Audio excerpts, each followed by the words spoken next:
Let's get 'em, boys. Du jour style.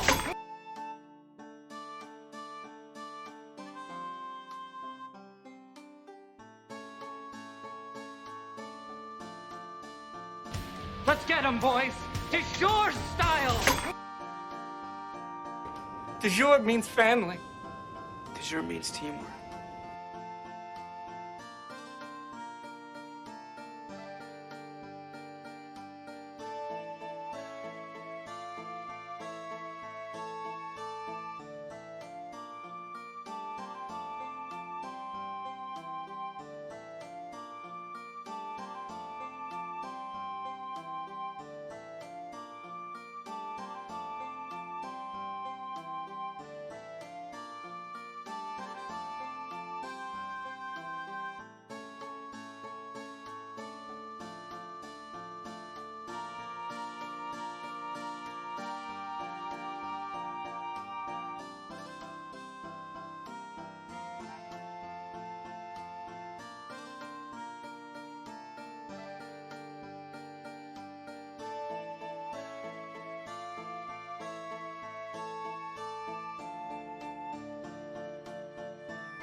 Oh, hello there. Happy Wednesday, everybody. How are we doing? If you are new or you're lurking in the chat, my name is Paige. On Wednesdays, you can call me Dungeon Mom because I get to play Dungeons and Dragons with my closest friends and family. Look at all of us. I feel like the Brady Bunch today. But before I introduce my friends and family, let me see. I have a few people I need to thank. So first off, thank you, Matt Kyle, for your tier 1 sub for 7 months. It's been a whirlwind, buddy. And we've got Crazy Bob 86, 9 months, tier 1 sub. Thanks, bud. I love and appreciate ya. Oh, we got Emmylou in the chat. Hey, oh hell yeah, vibing to some Meredith Brooks, y'all. Yeah, that's medieval cover of it. I'm a bitch. I'm a liar. You know? Thank you. Welcome to the stream. So let me introduce my closest friends and family. And right on cue, my music stopped. Hold up. All right. So first up, I've got a new order now because you guys are all in different places. So if you're anticipating going first, you might no longer be going first. First up, my twin sister, our Brick, Sarah. Sarah plays Brick. Hi, Sarah. I'm first now? Yeah, your top left-hand corner for me on this overlay. Is this a permanent thing now, or? Yeah, we could anticipate this order. We can rearrange if we need to. Okay. Hi, everyone. I'm Sarah. I play Brick. Fun fact about Paige. She eats babies. That's what you get when you put me first. I didn't prepare anything. What kind of babies? Baby alligators. Good. And then next would be ducks. Yep. Oh. Well, And then duck follows- kangaroos in that And order. then- Follow- Thank you. Followed closely by baby carrots. Okay. I feel so much worse about the baby carrots than I do the alligators. Interesting how that works. We've got Kayleen, who plays Miss Andrea Rad. Hello. Hi, I'm Katie and I play Miss Andrea Rad. Known Paige for about 11 years at this point. A fun fact about Paige is that she was actually the body stand-in for Paul Bettany for all of WandaVision. He was, obviously this was filmed during, COVID times, and he was stuck in, I guess, England. That makes sense for him. And so she was the body double the whole time. They did that de-aging tech, but on her face with Paul Bettany's face. In my body. They've made me 2 feet taller. It's fucking wild. No, that's how tall you are. Right. We Yes. established that Yes. episode 27 that you're Yes. 7 feet tall. Yeah. So next up we've got Matt, who plays Kieran. Hi, Matt. How are you? I am doing well. Hi, my name is Matt. I play Kieran. I've known Paige for truly almost 11 years now. It's going to be a couple weeks before it's officially 11 years. Mm-hmm. Fun fact about Paige. She is the person that put the crack in the Liberty Bell. She was going to town on it one day and just went a little too hard. Just I love that. That's way better than I thought you were going to say, because I thought you were going to say she puts the crack in ass crack, and that was it. End of sentence. And I was like, don't tell them about my butt crack, Matt. Next up, we've got Colin, who plays Glint. Hi, Colin. Hey everyone, I'm Colin. I play Glint. Fun fact about Paige, she actually is the person who inspired the phone freaks to do their hacking with whistle slides. Before she had her nose job, whenever she exhaled, it was a whistling sound. And she found that she got free long distance phone calls because of it. Wait, who here knew what the phone freaks were? Con. Okay, I really thought I was playing to a wider audience than I was. I remember freaking was a thing, but yeah. Next up, we've got Victoria, who plays the lovely Bira. She's also the lovely Victoria. Hey, I'm the lovely Victoria, and I play the lovely Vera. Fun fact about Paige, I know that recently we've disclosed her secret of creating math, but she was also the youngest conductor of the Boston Symphony Orchestra when we were all there for school. It's wild. She just walked in, grabbed a baton, and went to work, but it counts. It's canon. Yeah, thank you. Yeah, new question in the chat. What's your favorite time signature? Anyway, I don't. That was my music. Anyway, Sarah. Sarah's like, dear God. the answer is 5-4. Thank you. I like to be in a. Oh, Sarah put 5-4 in the chat too. I literally put 5-4 as Matt said it. What's the time signature for America and West Side Story? Is that 5-4? Yeah, that's 5-4. That's 5-4. Yeah, exactly. Sick. Fun fact. All right, next up, Kayleen says 13/8. Okay. Nice. 6/8. Okay. You guys, idiots. 6. Back to back. Yeah, back to back. Well, speaking of which, we've got Kelly, who plays Phineas. Hey, Kel. Oh, hey. How are you? I'm good. Haven't seen you in a while. Yeah, I haven't seen you in a while. How you been? I'm okay. What'd you have for dinner? You mean what I ate 10 minutes before I woke up before stream? Before you woke up. I mean, after I woke up, It's a I had some sleep eater. mac and cheesies. I rolled over and went, mac and cheese, thank you. Hi, I'm Kelly and I play Finn. Fun fact about Paige is her voice that you hear now is actually not her original voice. About 5 years ago, she actually inhaled a dog squeaky toy, and that's this sound? My Can you give us voice an is- idea of what your original voice sounded like before Hi, the my name's squeaky? Paige. There we go. Yeah. Wow, I almost forgot. Yeah, it's been so long. Oh, hey Wes. Oh, hey, I'm Wes. I play Wes. I have known Paige for it's gonna be 10 years in October. Or, yeah, 11 years in October, right? Mhm. I think it was October. Cool. But fun fact about Paige: if you ever hear the name Paige whispered in your ear, in your mind, you know that you've received the boon of Paige. And a real life historical example of someone who has received the boon of Paige. This is like real life history. Really happened. When Aragorn, son of Arathorn, heard the name Paige whispered in his ear, a few minutes later they stumbled upon Gandalf in Fanghorn Forest. Explain it. You can. Only I can. Boon of Paige. Thank you. Paige.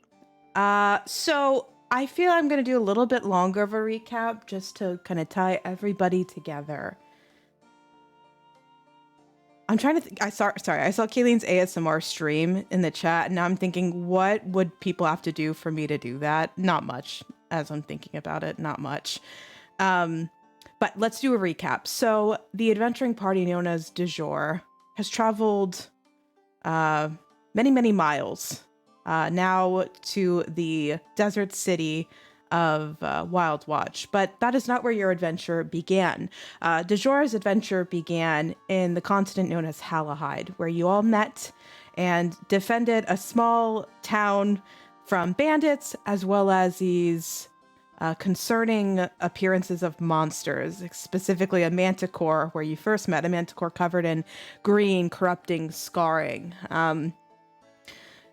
Through the many weeks now that you've been traveling together, you have wiped out a bandit gang. You have traveled from the countrysides of Halahide across the sea to Wild Watch into the desert, where just beyond it, Brick is from. And you are now in search of the individual known as the Agent, who you believe is in connection with this gang you've wiped out. Specifically, the Agent seems to be trading illicit animals, specifically these corrupted animals you've been interacting with. And what has led you down this path is this magical hand mirror you stumbled upon when you defeated the 9 Lives bandit leader, Oswin 9 Lives. And what you saw through that magic mirror was what looked to be a tented wagon in a desert landscape, and it brought you here.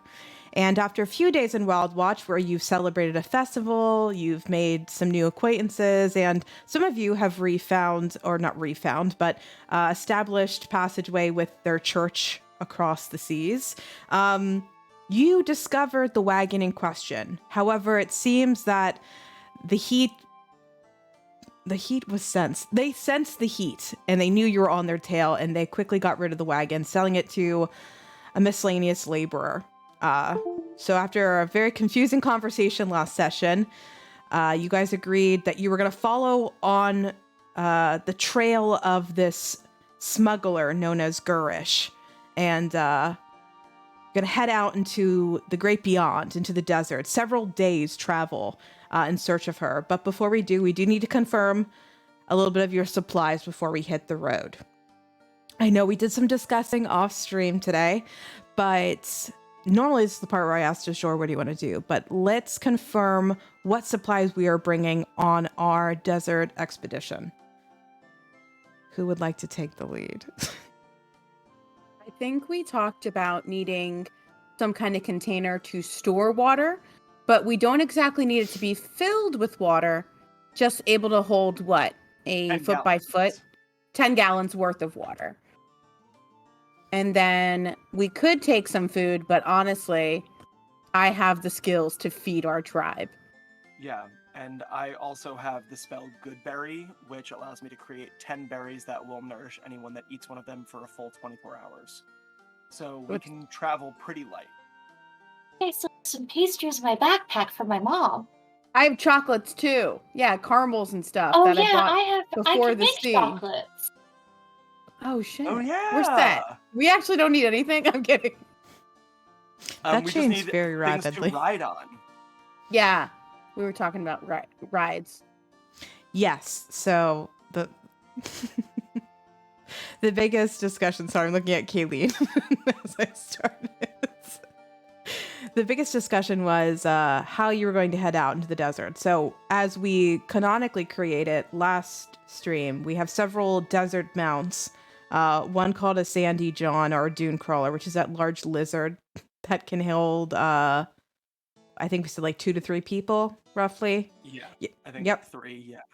You have a camel, which could 1 to 2 people, and then you've got the chocobos. Chocobos, yeah. Thank you. I was about to say crocobo, and I knew that wasn't right. Kokomos.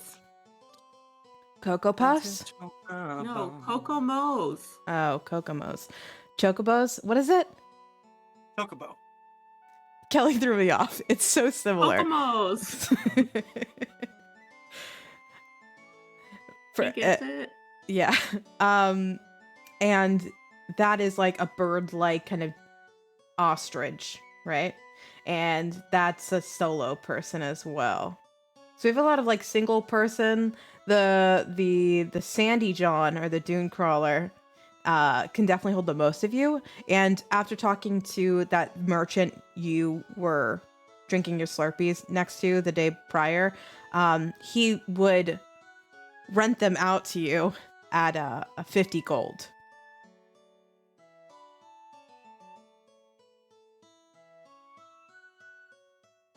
Some gold. Glenn's willing to cover that. Yeah, just in case I have to use Igni, I don't want to use all of my wild shape. Yeah, okay. So I'll take away 50 gold from that. Okay. And I use air quotes for rent because renting long distance voyages is pretty tough. So it's essentially you own it and you can sell it wherever you end up. So we I know, bought like an these enterprise animals. of chocobos. Just pick up different drop-off point. You It's rented just them. like Mhm. Really, they should really franchise. Yes. It's Wild Watch. They're not going to get their real estate back. Yeah. Well, I think most vendors wouldn't like responsibly rent out anything to anybody in Wild Watch anyway. Even if they did think you were capable of bringing it back, most people don't trust really anybody in Wild Watch. All right. Anything else do we need to do in the city before we head out? Do we got how much sun balm do we have? I think I got 3 Two of them. pounds, 2 Two? pounds. You 1 got pound was enough for 10 uses, applications. Yep. Right. and you would have So to we have- reapply daily. Right. So I Glenn got. doesn't need it also. Yeah, I think I got 3 pounds. I have a magic cloak that keeps me comfortable and no matter what the temperature. Also fur. Yes. But hopefully the cloak will counteract that fur.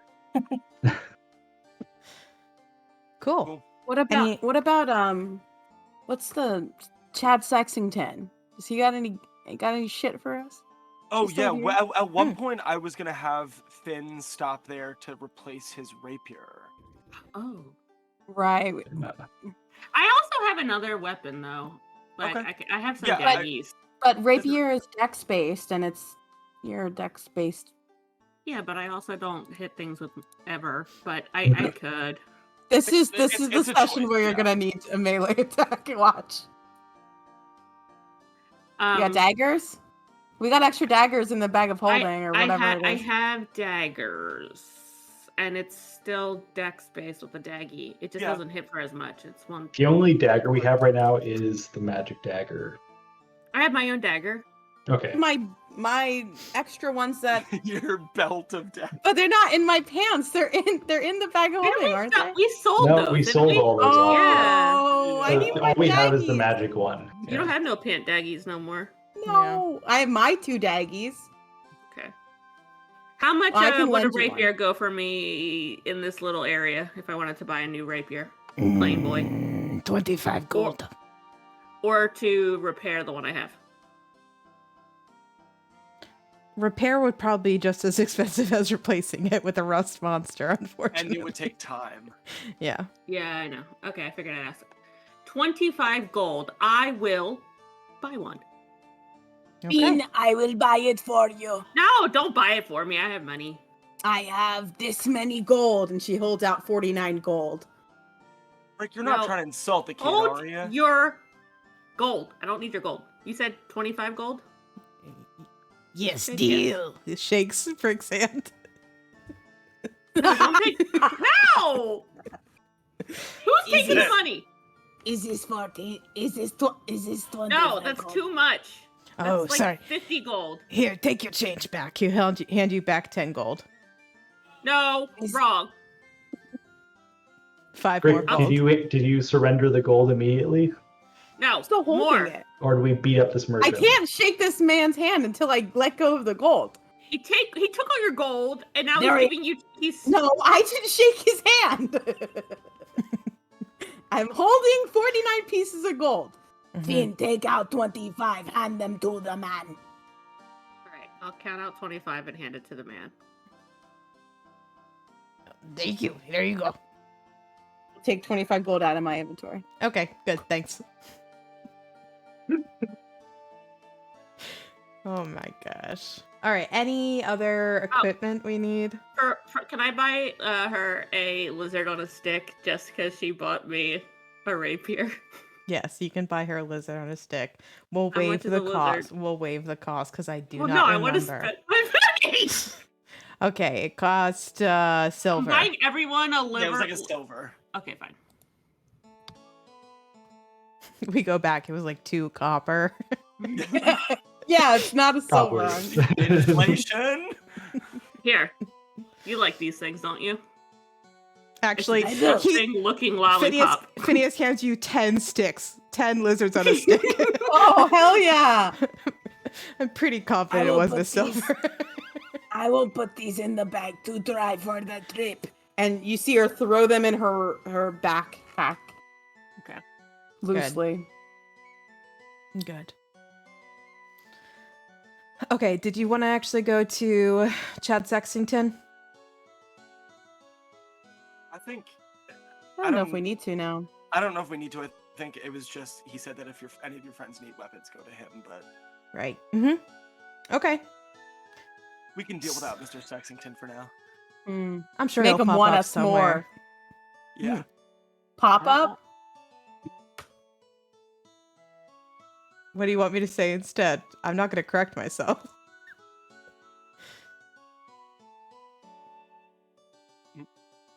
What's happening? It's a glare off. What?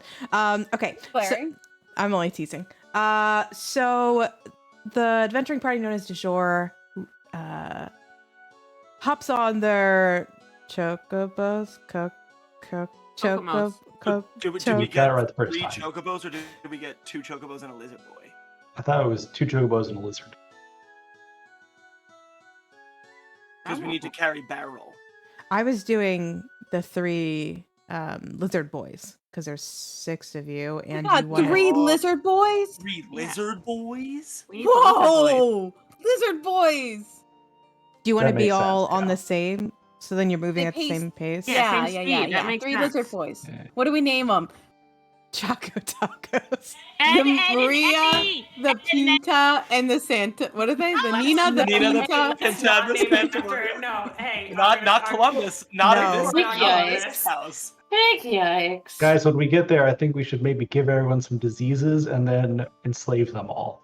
I brought the blank. Oh, I bet there's a lot of gold out there to be had. Some say that in the desert the streets are lined with it. God. Uh, You think you They're keeping own it from us. whatever land you land on. We'll also name it whatever we want. I don't know, Alvin, Simon, Theodore. Alvin! I want to be on Alvin. Yeah, me and Brick are definitely broing Big- out on Alvin. Big Alvin energy. All right. Simon, then. Are Finn and Beer Clearly, sitting I'm on the same exuding- one? Avi. Eddie energy. Or whatever Powerful. it is. Theodore. Very I'll powerful. join her on Theodore.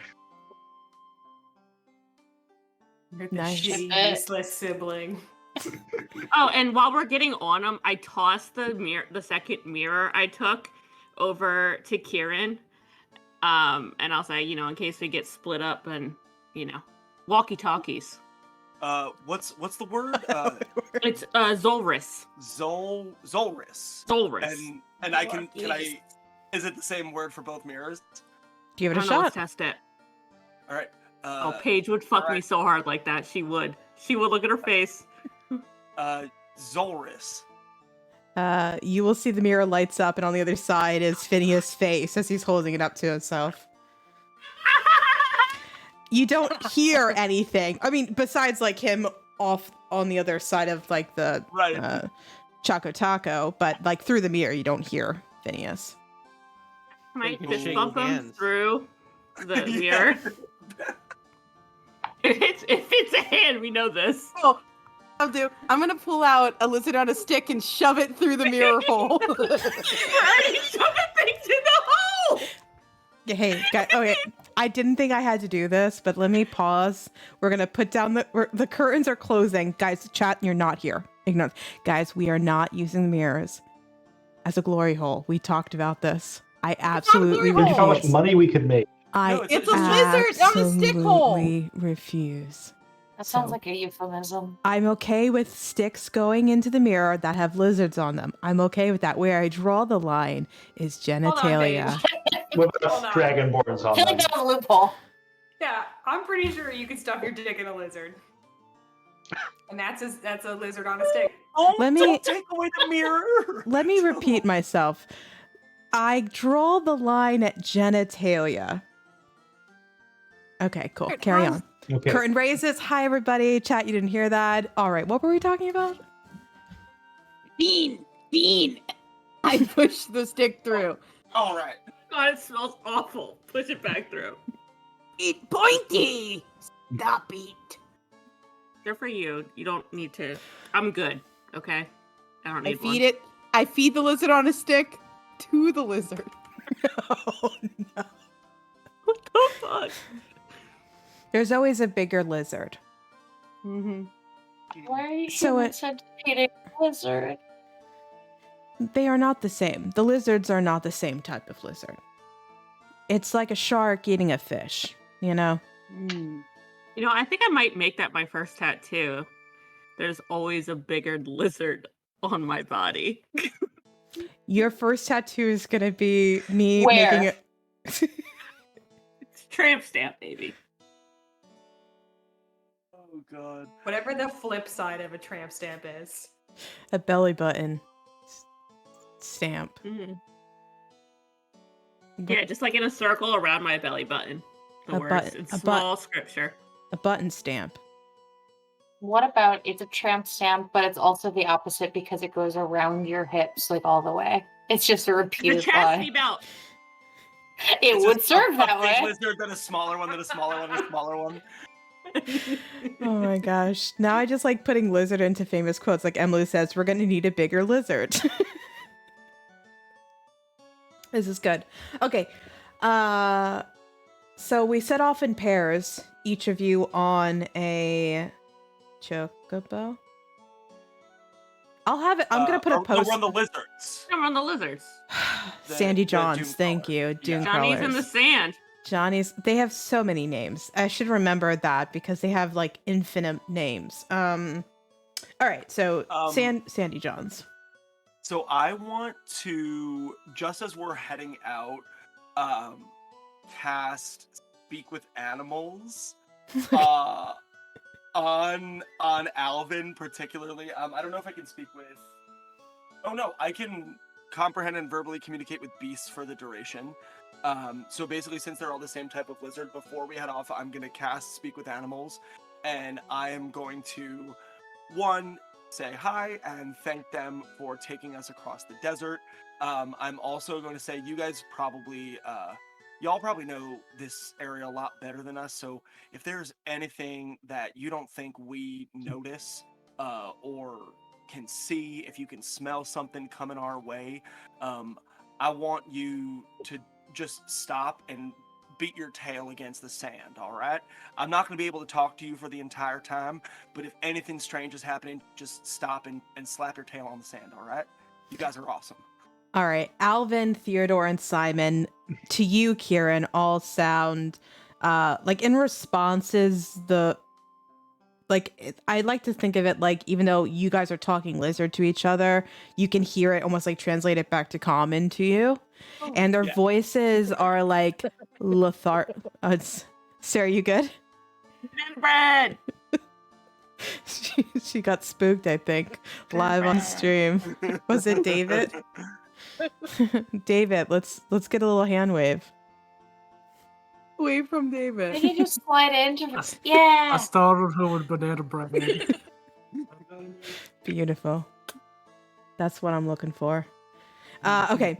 Alvin, Theodore, and Simon have like lethargic, kind of slow, grainy voices. Like, can you say that again? That's like really drawn out. So like, you gotta like definitely have to like either repeat it 3 times at that pace or really slow it down for them. Because, but as opposed to their voices, the Sandy Johns or the Dune Crawlers are fairly fast once you actually head out of Wild Watch. They go on the deep sand where it'd be like extremely difficult terrain on foot. Like once you get out into the desert, they go fairly fast. They go close to like 10, 12 miles per hour in the sand. Kayleen, is that too fast or too slow? The face. You got 10 to 12 miles an hour, and I was like, so fast. Yeah. Well, yeah, I guess that's fair. It's pretty fast, and like imagine like stepping your foot and it's like you put your foot into a bucket. It just like sucks you in to like just below the knee. So for that it's pretty fast. So we've got us all in pairs. Because we are actually going to be out in the open desert again, there's not cover. Are we putting on sun balm before we head out for those who are... Does mine still? I've given each lizard 1 of the pounds of Perfect. sun balm, so everybody can apply it if they need to reapply. Each lizard has 1. We're still on the same day as like last session, right? No, I was thinking just like getting all the supplies and collections would have taken the rest of that day. So it's just trying to get ahead of it. So we've had a long rest then? Yep, yep, good question. Yep, you've had a long rest. Great. Yeah, I'm gonna lube myself up. All right, so how many is that? That's 1, 2, 3, 4, 5, I guess, because Glenn's not having to do it. Okay. The Constitution saving. Do I need the sun? I don't think I need it, do I? Have you needed it in the past? No. Yeah. Well, you said 5. 1, Sorry, 2, I 3, only 4. Yeah. miscounted. Thank you. So,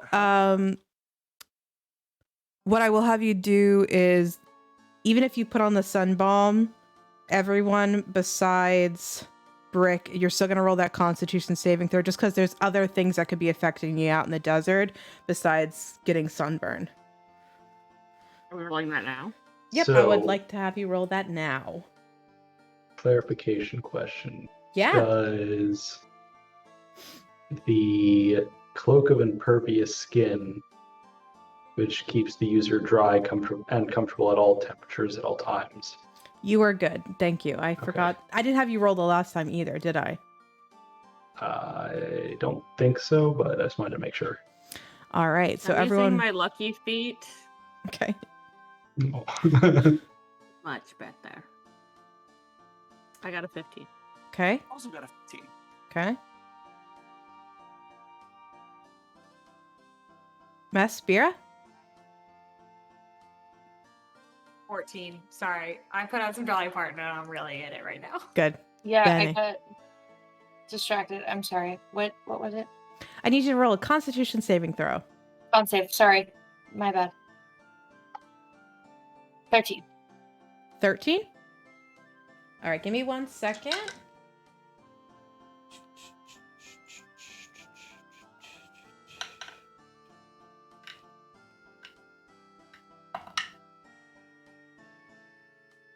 Okay, so Mest in Bira. It was 1413, right? Yeah, you guys really put the finger on that DC check, all of you. Got a both- finger for that DC check. Yeah, you guys kind of dance around it constantly. I So got a dick stuffed lizard for it.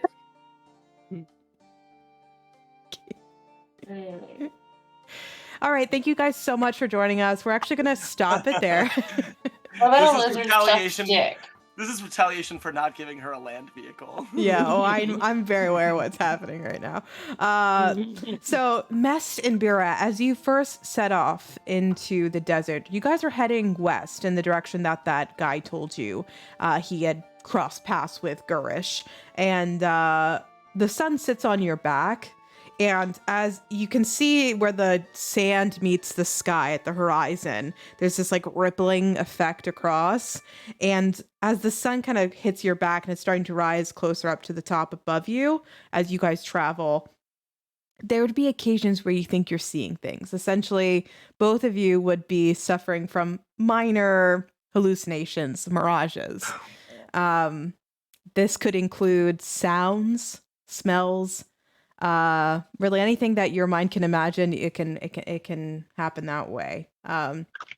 So you might, whenever I'm talking about something, if you're concerned it's something you're just seeing or you're concerned about its validity, let me know and I'll have you roll some stuff. Okay. This game. Yeah, it's hard out here in the desert. Brick can tell you, right, Brick? I was made for the outside. It's actually very easy if you are tough. Good. Thank you, Brick. As she eats a lizard on a stick. Yes, I was just say as she devours her third lizard. Okay. So we've got our Sandy Johns on the lookout ahead. We're moving fairly quickly across the desert. Again, you're expecting to be traveling for at least 3 days. You'll notice as you first hit the dunes. I don't know why I was thinking hit the dunes. The lizards seem to be navigating pretty tactfully across the desert, meaning they don't just do a beeline in the direction that you're kind of guiding them. There are moments where they'll head a little left or a little right to reach a ridge, which would be easier to navigate across the desert instead of like dipping down where the sand gets deeper or it kind of gets lost to the skyline. So the first day of travel, besides the two of you who are experiencing some mirages maybe occasionally, if you want, I always like to empower you guys. Would there be anything you think you would see in the desert? Any mirages you'd like to think of as players? Maybe she would see like a warm bed or a stable, something comforting like home. Just nice things. I like that. Yeah, so Some like some water. She grew up right by the river, so water would be nice too. I'd love the image then of as the three lizards are kind of sticking together or like either lined up or kind of like in like a V shape as they're going through the desert. At points your head would like whip by. You swore you see like you just passed by your town. Like you can see the mayor's house. Like, and it's almost like as soon as you see it, it's kind of you whip your head back and it's gone over your shoulder kind of moments. Vera taps Finn Ice. Is he behind me? That's up to you Vera guys. kind of taps Finn. Finn, do you see that? That looked just like Cinderella. I think. Are we by my home? Oh, why am I cracking? I'll just Peter Brady over here. I'll pet her head and I'll hand her my like what's the thing called? A water bottle. My water bottle. Water skin, and be like, I think you need some water, dear. And I'll have her drink some water. I will drink the water. I love pets. She's just like a little cat. I love it. Any mirages for you, Mist? No? No mirages, no sounds, no thoughts. Head empty, balls empty. Balls empty. Heart Heart full. full. Okay. So give me 1 second. I'm just pulling up something real quick. What I would like. Where is it? Sorry.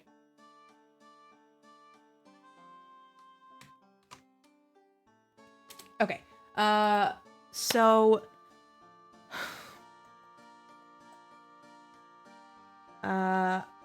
that would be. Wait, no, sorry. I'm jumping ahead.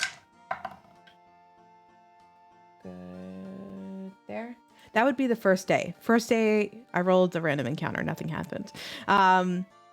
So first day out in the desert is pretty uneventful. Is there any specific plans you guys have in regards to resting? I would probably give everyone good berry either at the start or the end of the day. So whatever that is, we'll keep that on the 24-hour cycle, and also make sure to create the 10 gallons of water once a day. But other than that, nothing from me. Okay, I'd say both of those would happen at the beginning of your days, just so we're keeping those on track. I like that. Got it. So I did that before we left then. Perfect. I love that. Okay. Are you guys doing tiny hut? Are you guys doing? Okay. Yeah, I think tiny hut will be a good idea. I like that because for time, right? Like, yes, I could build something, but it takes away from traveling. So, tiny hut is a 10-minute ritual cast.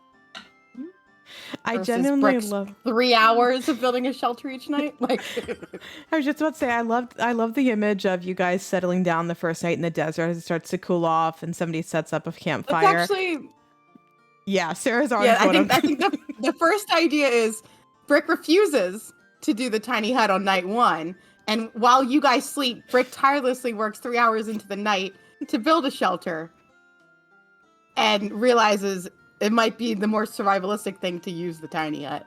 Mm-hmm. So by night 2, she would join, but on night 1, the stubbornness wins. Mm-hmm. Was that what you were thinking, Paige? I wasn't suggesting that you'd actually be determined enough to finish it, but I love the idea of everyone like getting settled and they look over their one shoulder and Phineas is like arcanically casting tiny hut, and then they look over the other shoulder and you're like dragging driftwood from like a quarter mile away, and you're like, this is our base. I'll start here. Does anybody have dry leaves or something like that? Like, and you're like determined to get this, and then you're like, read the room kind of moment was what I was picturing. Yeah. Both are good. All right. I'm assuming the same setups on the first day of voyage to second day, no changes, right? Cool. Okay, let me roll a few things. Oh my god, that's amazing. All right. So the second day, it's maybe an hour or two after sunrise. That's the other thing with the desert. Brick would be familiar with it, but as opposed to like Halahide or like your like general travel outside of the desert, it's very easy to wake up as the sun rises because it just starts getting hot very quickly, and you're very aware, and you're like, and I'm awake, so we might as well hit the road and have the breeze on my back, so I have like some relief from the heat. There is no prolonged effect, but every day I'll have the same 4 of you roll a Constitution saving throw. Depending on how long you guys stay out in the desert, like beyond like a couple days, is where maybe not from temperature Glint would roll or something else Brick would roll, but like extended survival is where the Constitution saving throw might kick in for the other 2. I got a 20 dirty. Cool. Now 15 to get. Also 15. Okay. Vera? I got an 18. All right, we all did good today. It assumes with the sun balm for those who need it, so that's another 4 uses down. Perfect. Awesome, guys. Okay, so this day is a little different. The second day, out in the desert is a little different. And as Kieran, as you ready yourself to talk through the plans with Alvin, Simon, and Theodore, they even respond to you and they tell you that today's voyage is a little bit more hardened, meaning it's more specific. They describe that there is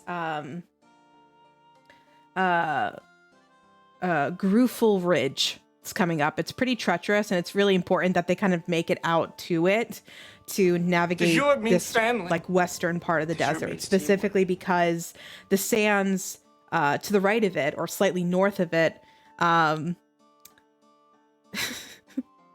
it's full of Gru, Kayleen. To the right of it is sand that typically things get lost in.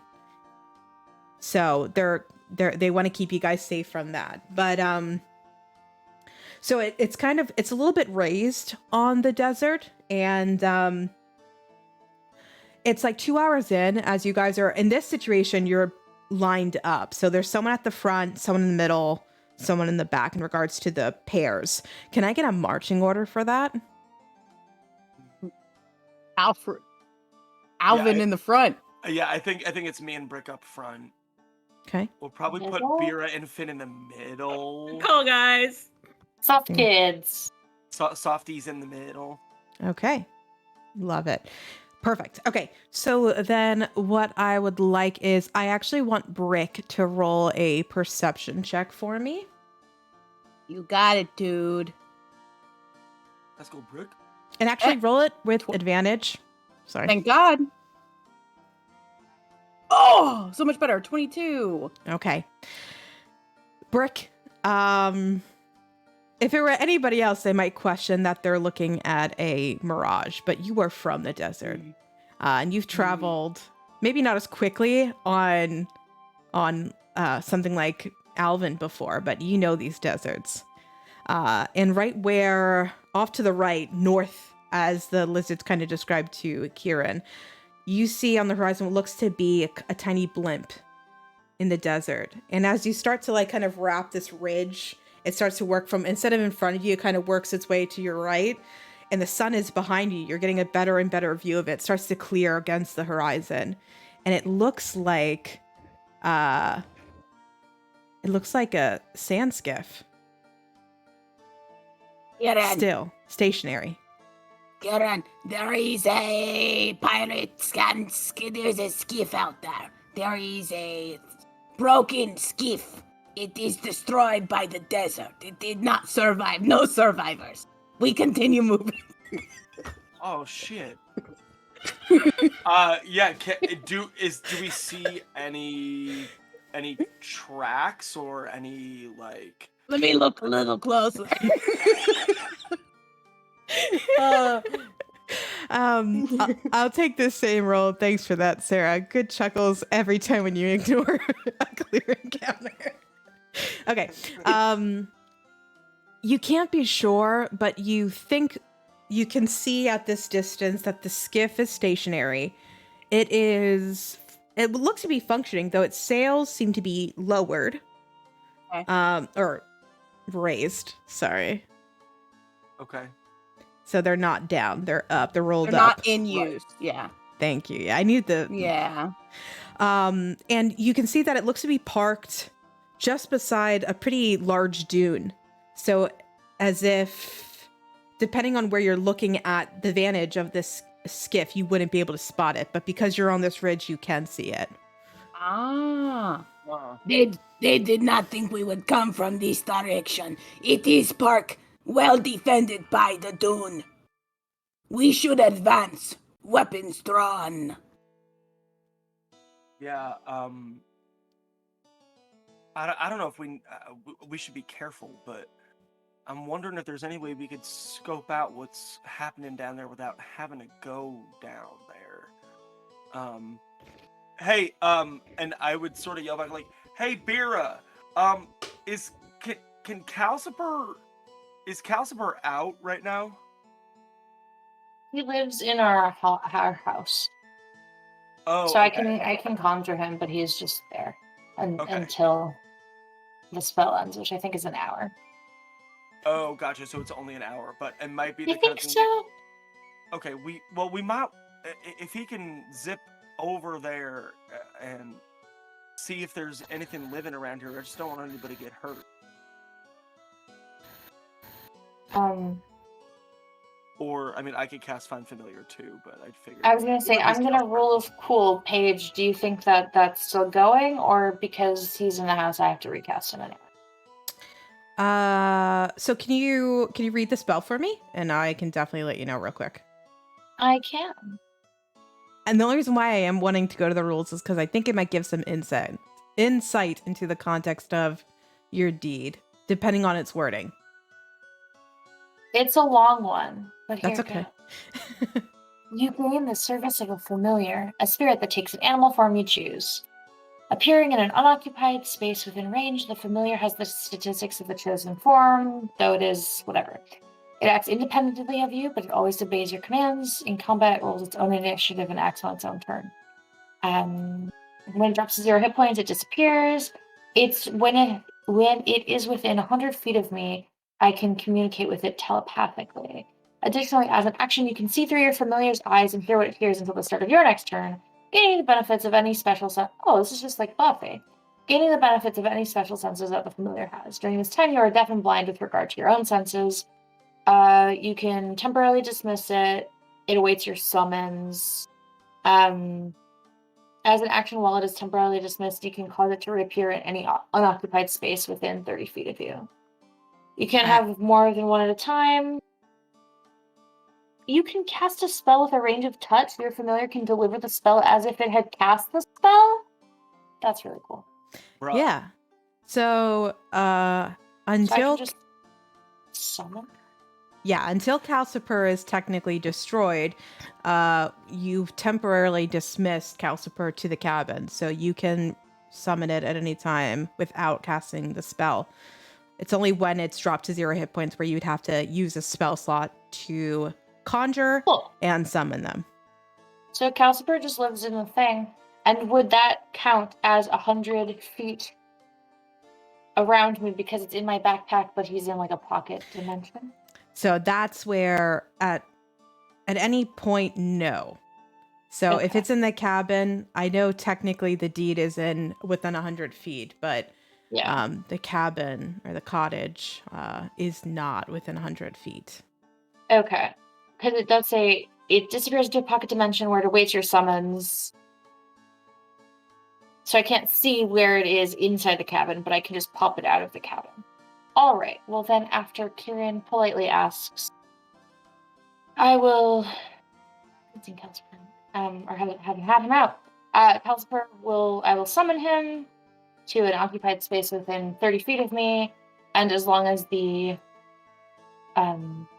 this wreck is not too far away, I will be able to see through him. So I'll just kind of hold on where I am, because my senses go away, and just see through Calciper.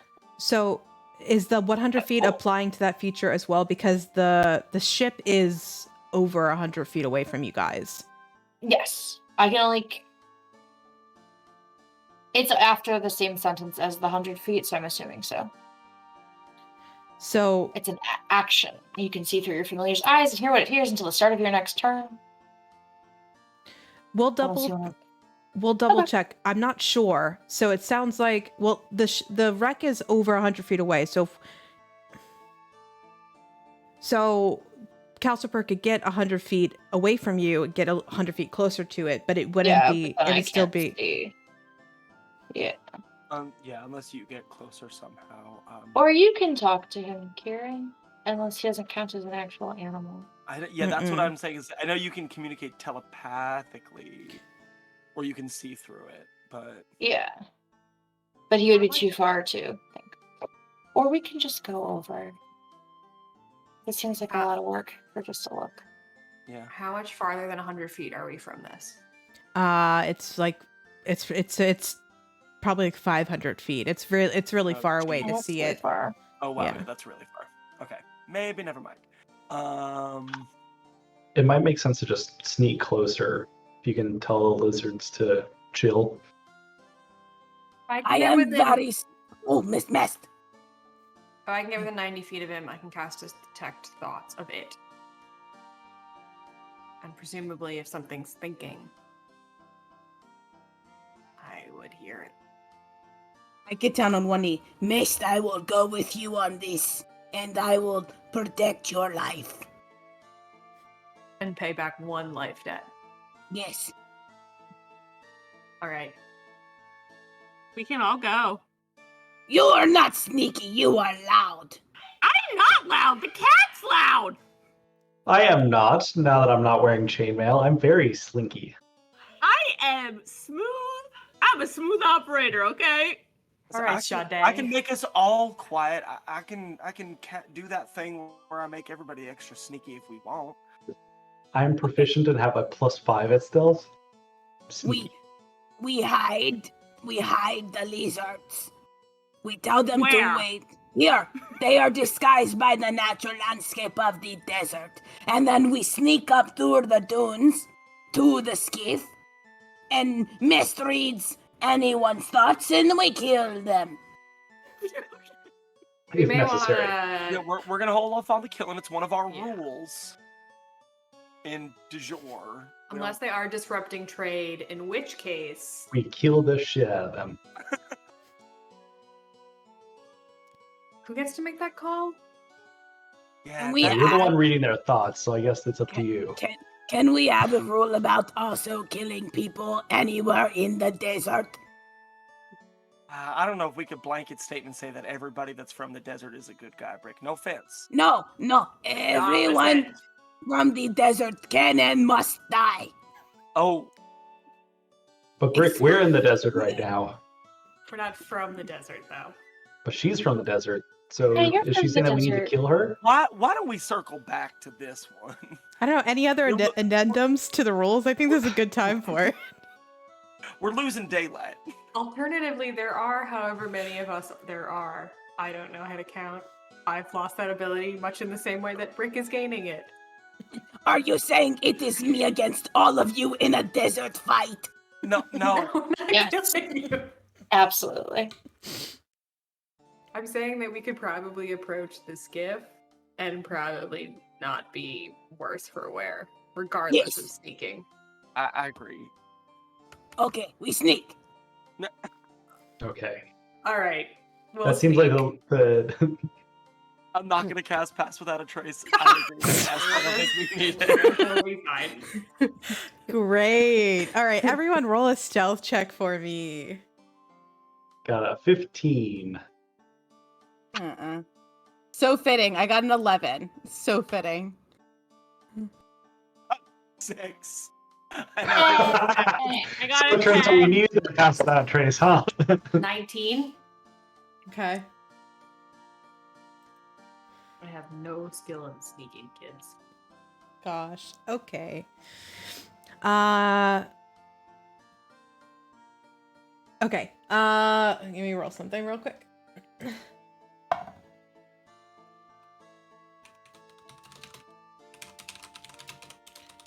Okay, and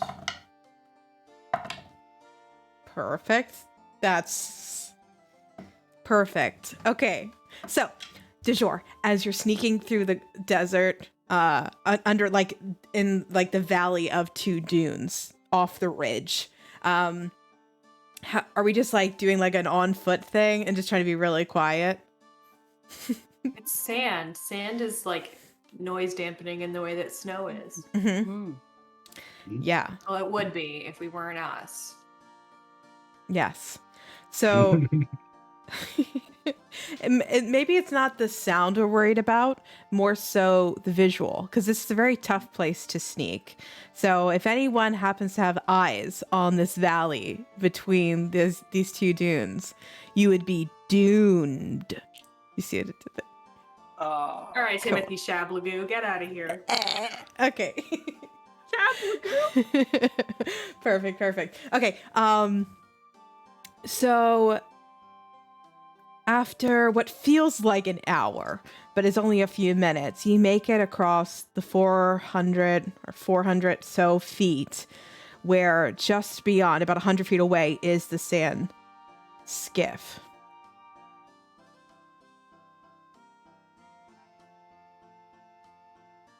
Okay, and as you're quickly approaching, I just wanted to make sure.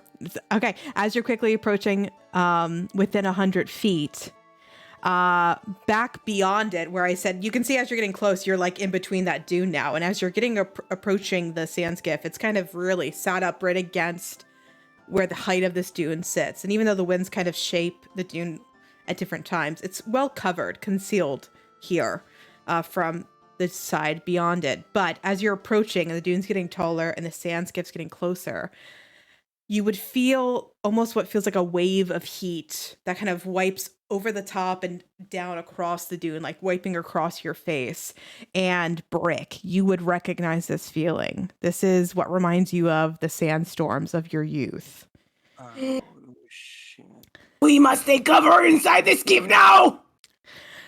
You have only minutes, not even minutes, sorry. Only have seconds. You have plenty of time. No, you only have seconds to react as you rush up to the hull of the sand skiff, kind of lizards.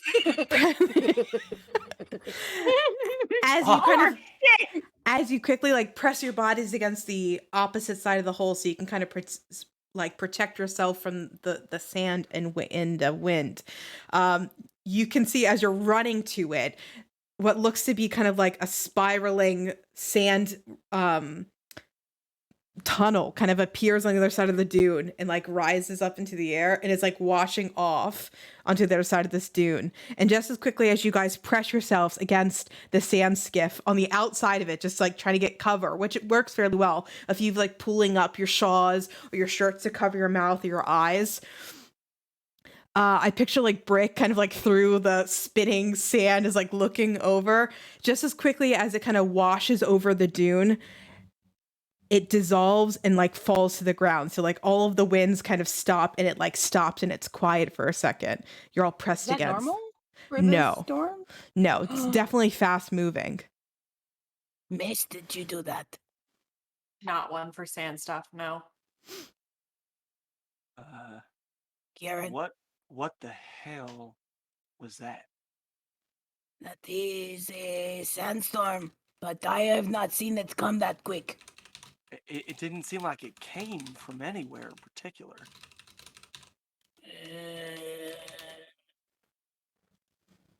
Did it hit the lizards on the other side of the valley? They might have been too far away. Although the effect had this close proximity, it probably didn't affect them the same way it affected you guys. Okay. Do we have any thoughts? Mist. I cast Detect Thoughts. Okay. What do they have to roll if they're within range? So wisdom saving throw. Okay. Wes, roll wisdom saving throw for me.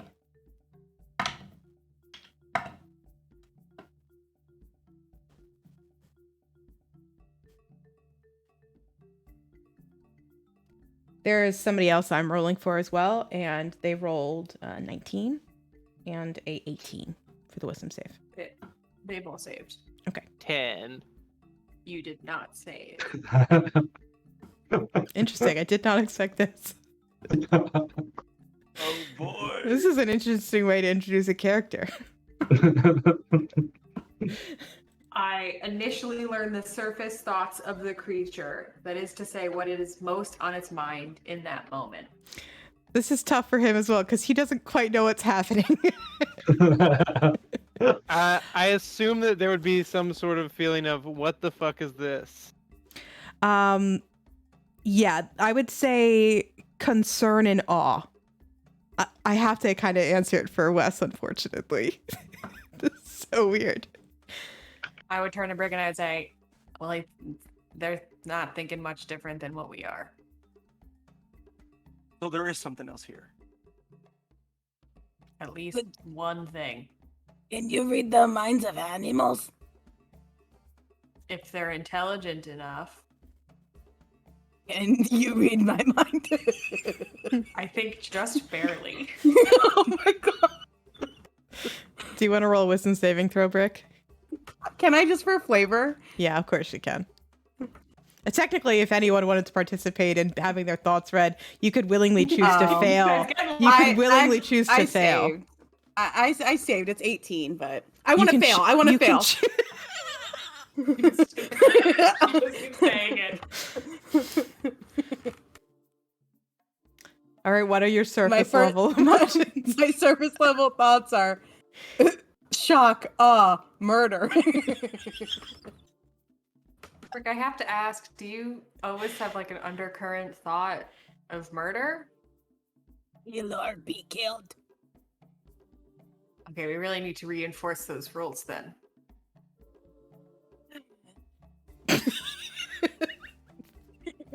When the player shows through the character. The anxiety exhale. All right, are we going in? Do we announce ourselves? So, Paige, can you describe the sand skip a little bit more? Like, how is this thing constructed? It's similar to the one you guys rented for, not even rent it, the one you guys essentially used for the festival that was kind of given out. Wes, any other details you'd want to throw on the skiff? Can't hear you. Mute it, bud.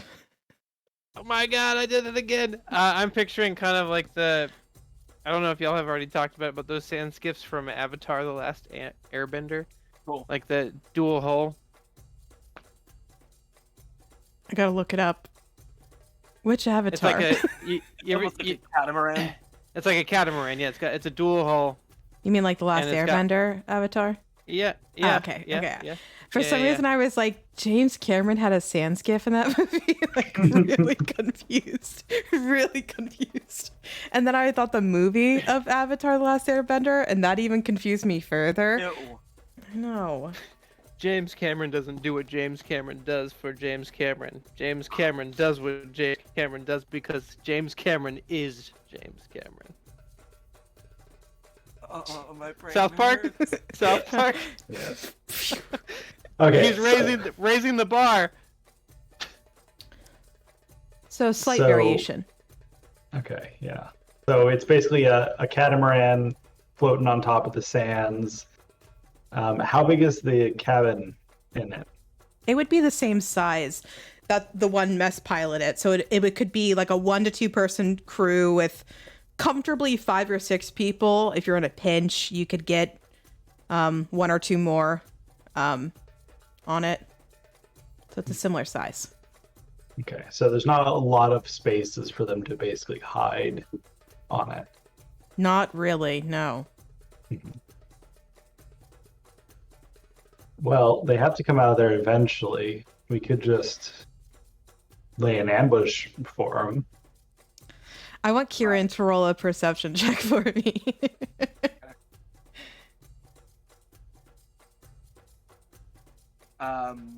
18. Okay. As you guys are pressed up against the hull of the sand skiff, Kieran, as the sand settles and you kind of like whip your head around the boat, you think you can hear what sounds to be voices beyond the dune ahead of you. On the other side of the dune. Yeah, like where on the other side of the dune where this essentially the sand skiff would be out of sight from. I'm gonna just gesture for everyone to stay quiet. I'm gonna like bring everyone into huddle, and it's like, I hear voices on the other side of the dune. I don't know if they know that we're here already, so we should split up and go around on either side, just in case they're unfriendly. We got them covered. Stick with Mest. That's fine. I can go with Finn and Bira or however we want to split up. Me and Mest, the rest of you together. I owe a life debt. Maspin turned to Glyn and mouth. I think we should do 3 and 3, Brick. I'll come with you Right. guys too. That's 3. Yes. Question mark?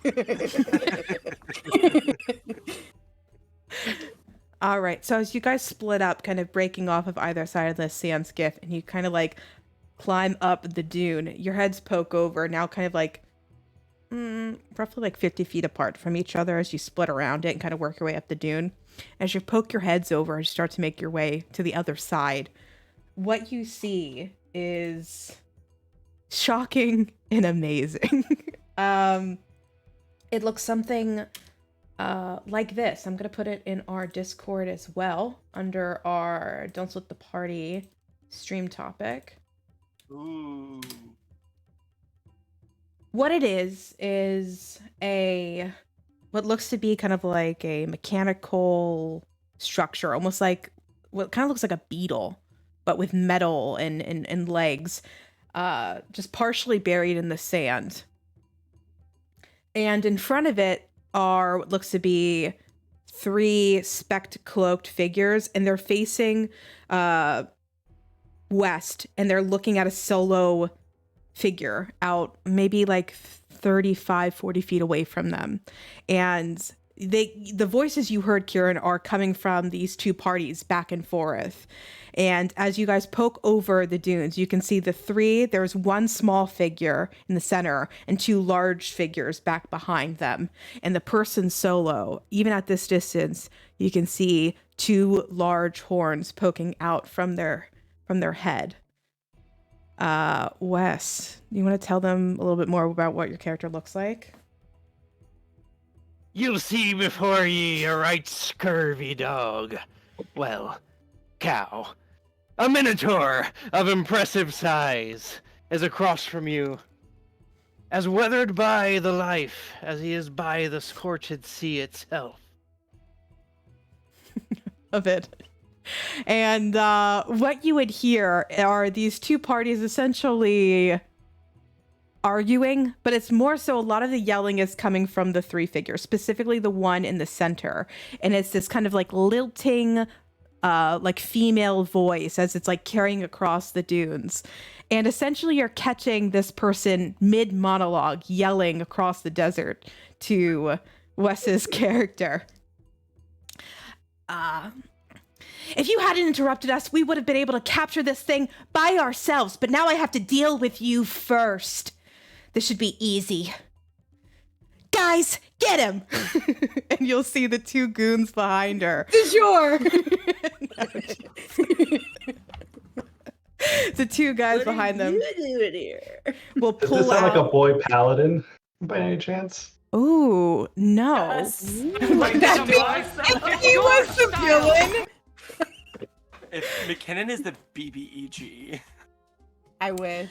Kind of That- sounds like girl version of McKinnon, though. Her voice Yeah. a little bit. You're not It's doing like the a face warlock. though, where you're like, no, it's not McKinnon. Classified. That's amazing. Classified. So what I'll mention before you guys hop into action, I really want to paint the scene. I really want to because Wes doesn't get the full picture yet. We only talked through very, very different stuff leading up to this.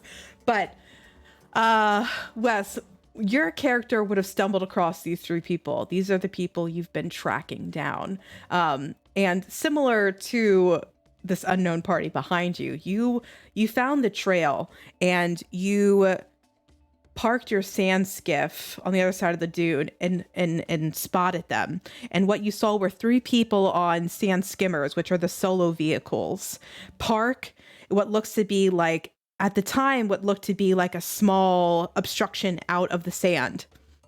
And you watched as the smaller cloaked figure in the center rose up their hands and created this like sand tornado and pulled the sand off of it, revealing this structure buried underneath. Now, its limbs are just starting to pull out of the sand, but it is stationary. And as you're starting to approach, that's when you ran in from the other side. You'd been scouting them for a bit. And so you'd interrupted them right before they were starting to like make their way into the vehicle. And this is none other than the person you've been tracking down, the smuggler known as Gurish. And you've crossed paths before with her. And you can see across the dunes on the other side of them where the sand tornado kind of whipped up and kind of pushed their skimmers a little further back, knocking one of them over from impact. But on the center one, there is a small cage, the cage you've been seeking. And as she's told you her whole plan, some of these things sound familiar to you. The rest is completely foreign as she tells you that they were coming here for this. You're in her way. And she's going to take you out now instead of dealing with you later so that she can get to the artifact. Is this like a big creature thing, or it looks more mechanical, you said? I want you to roll a perception check for me. All right. Am I on the right thing? It's a 17. Okay. It definitely is mechanical in its structure. It looks extremely old and rusted, and you're much closer to the structure than the rest of the gang is. And you can see there are several portions of this, what looks to be like pretty much like, imagine like giant like sand vehicle, where it's like the glass is broken through, like something's rusted a hole through it. So it seems to be extremely old.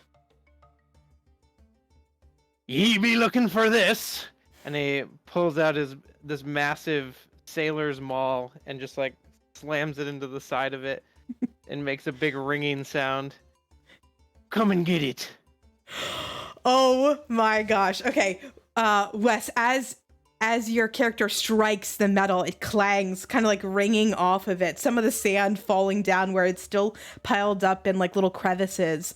And as you confidently ready your weapon, like you kind of intercept it between them and what they came here for. The same way they're in the way what you came here for. You can hear what sounds behind you, the shaking and the rocking, creaking as the rusted metal starts to raise. And you hear what sounds to be like a sentient voice kind of across the dune. Intruder, alert, activating defense mechanisms, as the giant rusted structure starts to twist its limbs and like pull itself out of the sand, rising above you. Its height, like triple your height, as the body of it's risen like 30 feet in the air. Its legs, 6 of them, pulling out of the sand. I need everybody to roll initiative. Also, just like as it's happening, he's gonna yell up at the thing, "I here be intruders." Trying to reason with it. I don't know. I love it. Everyone roll initiative for me. I think I'm seeing some questions in the Discord. It's like a giant metal beetle. This is visually the best way to describe it. It's very large. Yeah? Cool. So let me get down my notepad.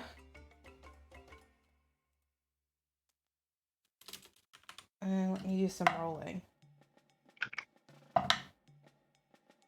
I'm throwing that dice away. I'm never using it again. It's rolled like garbage all night.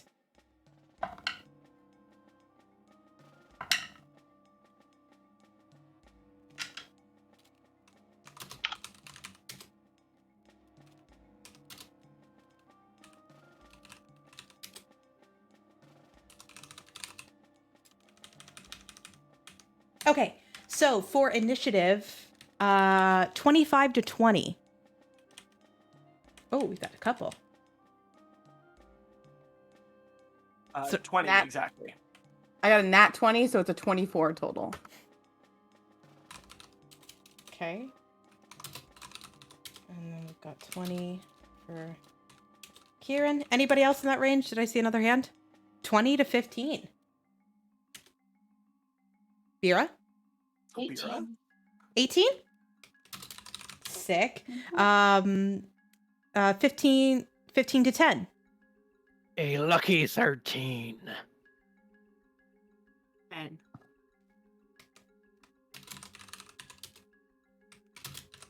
All right, 10 to 5. 5 to 0. 3. 4 for Mess, 3 for Gosh, for Glint. Okay, let me throw my rolls in there. Oh, that's fun. What, Wes, what is your character's dexterity? I think it's a +2, yeah. Okay, perfect. And okay. So for initiative, at the top of initiative, probably expected, is Brick. Next up, we've got Kieran, then Bira. Then we have the large metal beetle. We've got Wes next, then the small cloaked figure in the center. Then Phineas, then the two cloaked figures on either side, then Mest, then Glint. Any questions? I know you guys are technically under like cover of the dune, so you have a lot of options in regards to your turns. If there's a lot of covering or getting different vantage points, we can definitely like break initiative and talk as a group as to if there's a du jour game plan before I jump into this, because a lot of you guys are going first. Let's do that now. I mean, As I'm thinking about it. I guess the biggest question that I have is like, can we discern who our enemies are at this point or not? Well, you were also able to hear mid monologue what this small person was yelling across the dune. And some of the keywords match the target you came out here for. Girlish. Girlish. Did we hear her say her own name? Is I girlish? Yeah, Yeah, did she like literally monologue herself? Yeah, considering I described it as monologuing, I'm gonna say yeah. She's Okay, pretty cool. confident. It's a 3-1 fight. Her and her goonies got this loser who she's run into a few times, pretty much cornered. So yeah, she monologued the fuck her plan away for sure. Okay. And so it's us, then the cloaked figures, then Minotaur, then Beetle, in terms of like distance. Yeah, this is the part where I do have a map ready if we need a visual. I think it would help. Yes. Yes, please. Because Yeah, distance. I know. We love maps. Maps. And maps, it's not maps. like it's a room, so we don't have to like knock down every door, you know? Like our typical problem with maps, we like have a tendency to explore it. I'm sure it's all visible. Yeah. No hidden compartments here, Paige? What? No, there's no traps. Okay. There's just a giant large metal beetle in attack mode. Pretty straightforward. Oh. You know. Oh, just that? Okay. Yeah. Okay. So how were we split up again? It was on either side of the skiff. It was Kieran, Mest, and Brick. No, it's Kieran. me, Mest, and Glint, and then Kieran, Bira, Finn. Yep. I can get Minotaur, this. be I'll buy him onesies. And he's not wearing a onesie. No, indeed. He's not even wearing a shirt. He's got a coat with the sleeves ripped off. Okay. Gosh, I didn't lay this out quite. Visually, this isn't quite what I wanted, so it's not perfect in regards to like the background itself. So pardon me.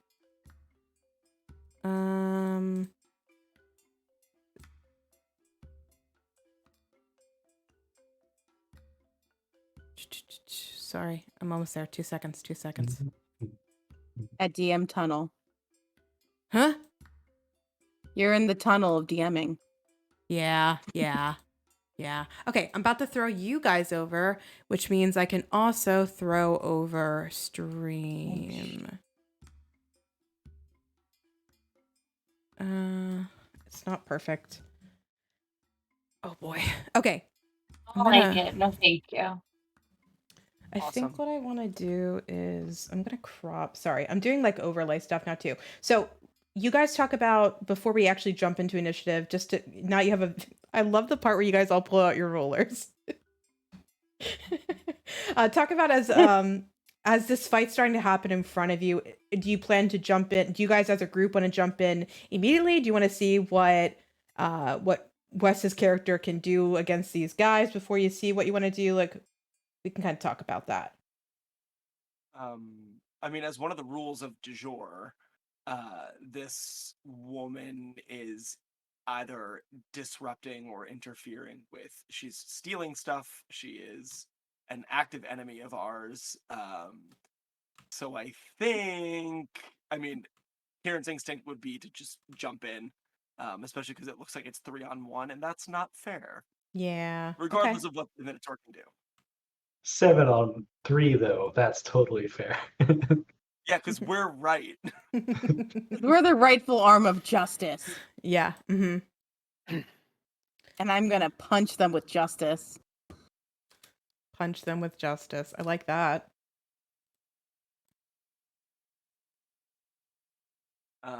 Yeah, I'm gonna do a thing that is a new spell that I haven't used before. All right. Once we do it. So we'll do initiative order then. So again, we're gonna start up with Brick. Then on deck is Kieran. So Brick, what do you want to do? First, oh, Kayleen just left.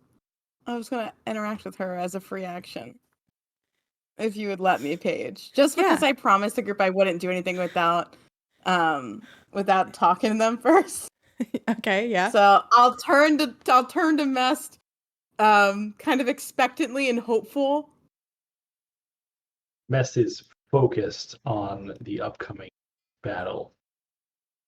And then I look beyond her to Glenn and I go, can I? Okay. And so with that, I'm going to use my bonus action to use Step of the Wind to make sure I can dash. So I can use 80 feet of movement. Okay. And these guys are tall, right? These creatures here? Yeah. Okay. I picked them because they're I buff and they're wearing cloaks. That's not their actual creature type. Cool. I just like buff cloak guys. I'm gonna use my movement to get here to the farthest non-beetle, because I don't know how I'm gonna fuck the beetle yet. I'll figure it out. You know what I meant. So I'm using, you just see a gust of sand fly back as Brick dashes into a run and just charges behind these robotic. Are they robotic? Who, the people? The tall things behind the small one. No. They are just cloaked humanoids. And I'm just gonna, as quietly as I can, run up. So you're trying to tell me you're stealthing? I mean, I did a bad stealth, but and just full on not say a thing and just go in with a hit, 2 hits. Well, that's where you're wrong. That's where you're wrong, because I am Gurish and me and my goons are gonna knock you. And it's just like behind her. What? Yeah. Like head whip. Got it. Cool. First one to hit is going to be a 17, and that's going to be 7 piercing damage. Second hit is only a 15, and that would be 11 damage on the second hit. So total of 18 damage? Yes, if they both hit. Yep. Cool. Both will hit 18. Cool. What kind of damage is it? It's piercing on both. It's magical, though, because of my level up, if it matters. You're good. Okay, cool. So... I think I literally did everything because I already burned a key point, so I can't do 2 in the same turn. Yeah, that's my turn. Nice. Okay, it's 18 damage on one of the 2 goons. So that's gonna bring us to Kieran. On deck is Bira. So Kieran, what do you want to do? Yeah, so Kieran is going to run up ahead this way and start getting towards things. And as he sort of gets in the center of everybody with Brick at one side and the rest of his party behind him, I am going to, for the first time, use my bonus action first to cast Healing Spirit, which, so Kieran is just going to stop and, like, hold his arms out, and the wind is going to blow by. Basically, anybody that starts their turn within 60 feet of me, oh, wow. I get to give 2d6 healing to every single turn if they start their turn there. So we're gonna be so good here no matter what happens. And then I am gonna use my action to summon Igni. Cool. All right, I'll throw her on the map. Before I do, does that spell require concentration? It does, yes. Cool. Okay, so I am going to... Which one is concentration? I'll never remember. We'll put the blue color on you to signify you're concentrating. And let me get Igni. And she can appear within 30 feet of you, right? Yeah, I believe that's true. So I am gonna have her appear like in I don't know if that's quite close enough. I'll have her appear yonder. Yep. Perfect. I got her there. Sweet. So that was your bonus action, your action, and your movement. Anything else? You're good. That's everything. All right. We've got Bira on deck is the sentient metal beetle that's going intruder alert. So, Bira, what do you want to do? I want to attack this closer Goonie, the one kind of across from Igni. I want to Okay. hit him with Dissonant Whispers. Cool. What's the range on that? 60, and he is exactly 60 away. Perfect. And it is, I don't know if you're familiar with the song Cotton Eye Joe, but it haunts me. Because you can't get it out of your head once it's in there, so Bira's going to mind sing that, and it's a wisdom save. All right, I'll roll that now. That's a nat 1, honey, so that's definitely going to fail. Where did you come from? Where did you go? To hell. And it's 3d6. Let me roll that. Cool. Using computer rolling today, and it's slow. 7. 7. It is 7, and then he also uses his speed via his reaction immediately to move as far away as his speed allows him to move from me. Unless it's dangy. On his action, you mean? Nope. On a failed save, it must immediately use its reaction, if available, to move as far as its speed allows away from it. All right, cool. So that's going to put him 5, 10, 15, 20, 25, 30. Cool. That's all I got. Anything else on Dissonant Whispers? Cotton Eye Joe is stuck in my head now, but that's it. That's all. Does that effect last beyond this turn? No. And so it's just for his reaction? Yes. Cool. All right. I mean, you can make it if you want. That's cool, but you know. I won't be. All right. So that's going to put us at the metal beetle. On deck is Wes. So the beetle, the metal beetle kind of like pulls itself. I only have 4 in the picture, but it's got 6 legs, and its first act of intruder alert is going to essentially just be like moving in the just general vicinity and stomping. So I'm going to have all the people I'm running, Wes, Brick, and Igni, they're going to have to roll dex saving throws to avoid these metal legs like stomping down into the ground as they're over top of your head.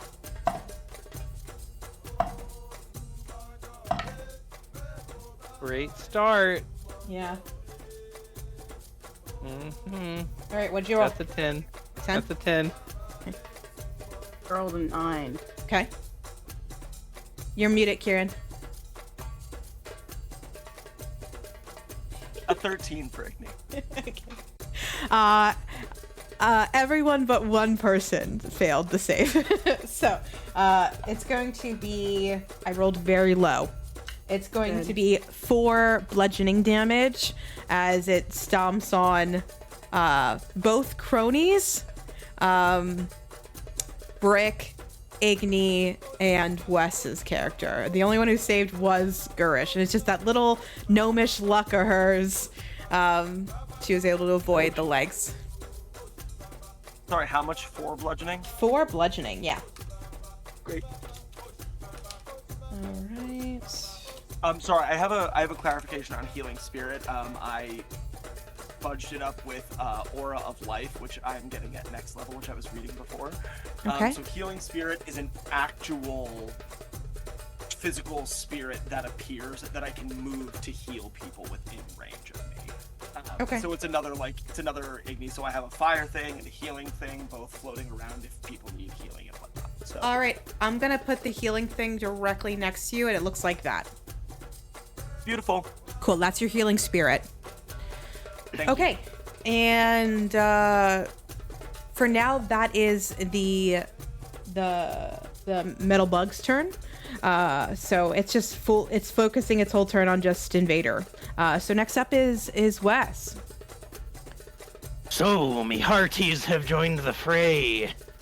And you'll see this Minotaur pull off his back this massive flail that has an anchor hanging from the end of it, start swinging it, way to blow the men down, and starts charging in. I would like to rage. Okay. So you are raging. Who are you attacking? I am running straight for the little gnome Gurish. All right. You should be able to move your token if you're on roll Yep. 20. Got so many windows. I know. Here we go. You gotta be like me and get 3 monitors. Yeah. Alright. So, gonna swing down once with the flail and then once on the other side with the maul. Sweet. Roll to So- attack with those dual weapons. Let's see. So the first one is gonna be a 16. Okay. And the second one is gonna be a 24. Both will hit. Roll your damage. Hell yeah. So... Oh. Also... Let me explain that at the end of it. But here, cool. We're gonna do... Oh, that's terrible. So the first one is gonna be a 1d8 plus 4, so plus 6, so 7 because of the rage. So 7 damage on the first one, bludgeoning. Nice. And then 9 damage on the second one, bludgeoning. And then as I would be coming into this rage, let me look at... Cool, so Gurish and then this goon would both be, and Igni, I guess, would all be within 10 feet of me. So they're gonna all take 3 fire damage as a raging storm of fire starts spinning around me. 3 fire, you said? 3 fire damage, yeah. Cool. Okay. I've got that for the 2. Are you tracking Igni for me, Matt? She's immune to fire damage. I didn't even think about that. I was just thinking the number. Perfect. Anything else for your turn? Fire spirit. No, that will be all. Very cool. All right, we've got Gurish up. Now on deck is Phineas. So for Gurish's turn, you will see her like looking around as these like metal legs are stomping across the sand. Like as they raise again to stomp, they're bringing up sand with it. So it's just a showering of sand underneath this thing at all times. And as this sudden appearance of like this like adventuring gang just like running down the dune full charge at them, she'll look around and she'll look above her at the metal bug, and you'll see 1 second she is in front of you, Brick, and Wes's character, and the next second she's gone, and she appears for the rest of you above the metal beetle on the top of it. Like she kind of lands on it and she's like holding on to it as it starts to shake around. So she used her action to teleport. Ye little weasel. So that is, I think that's her action. Let me just make sure if there's anything else I can do.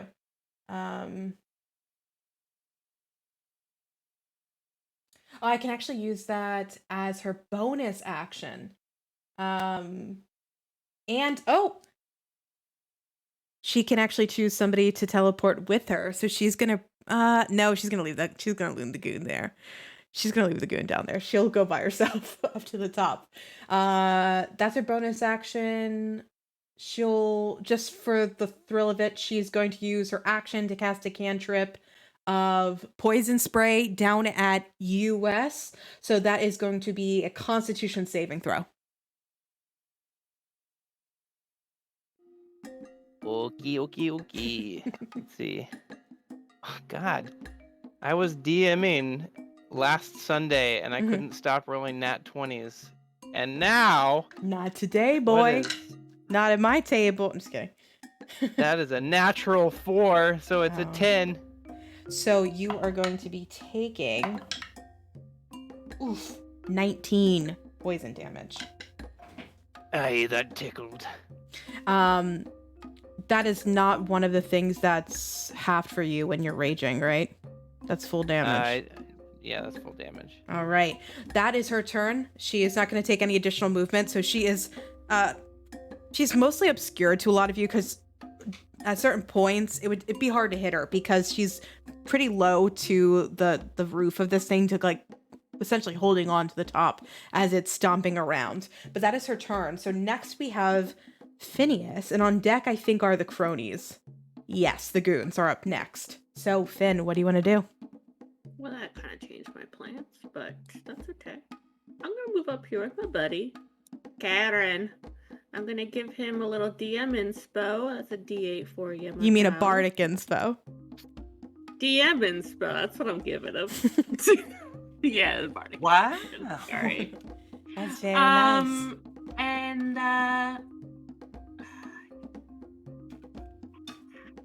so she's on top of the bug. It's hard to hit her. All of that jazz. So I'm going to cast a.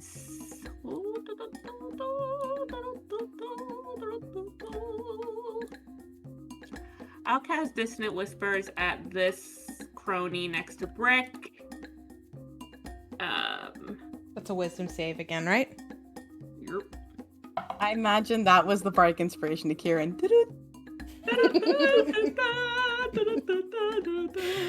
Does a 13 save? It does not save here. It does not save here. Crazy. All right, and I cast that at third level, so let's see. You it's can't, Kelly. 5d6. From now on, you need to call. Hey, I did no. I was gonna cast at the highest level because we got things to do, my dog, and it's killing bitches. from now on, if you don't clarify, it's at the lowest level. Thank you. Okay, I apologize. I Yeah. always cast it at the high level, though. You guys know this. I don't fuck around. I got nothing else to do. This is my one thing, guys. All right.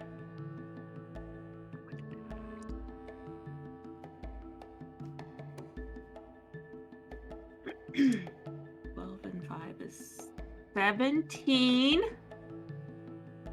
17 psychic damage, I think.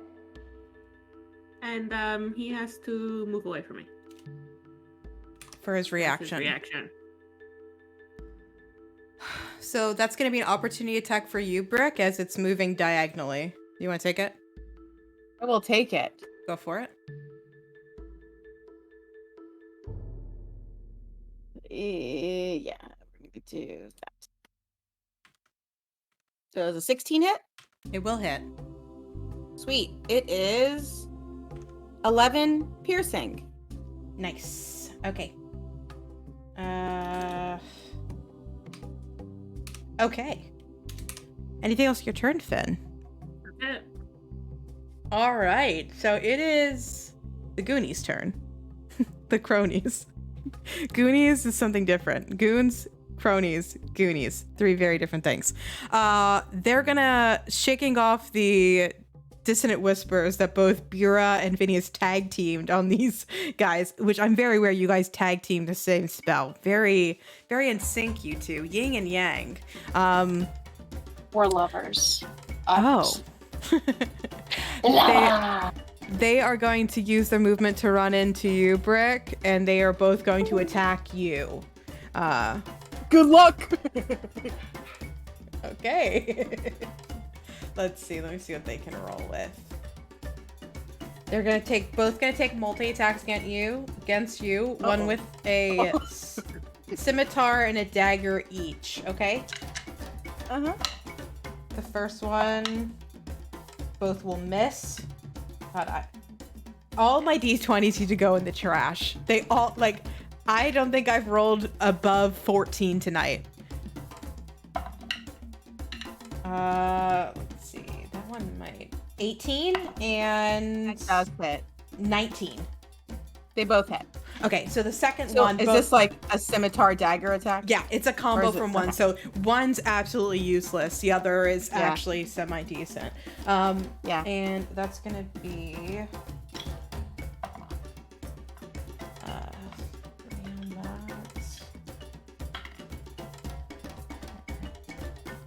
okay, so I'm sorry, I'm trying to add it up. 9 plus 6, 15 slashing and piercing damage combined.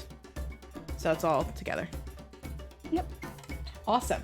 So that is their turn. They got their reactions back. Now it's just their turn. They both used it before. Movement, action, that's their turn. So next we have Mest on deck as Glint. So Mest, what are you going to do?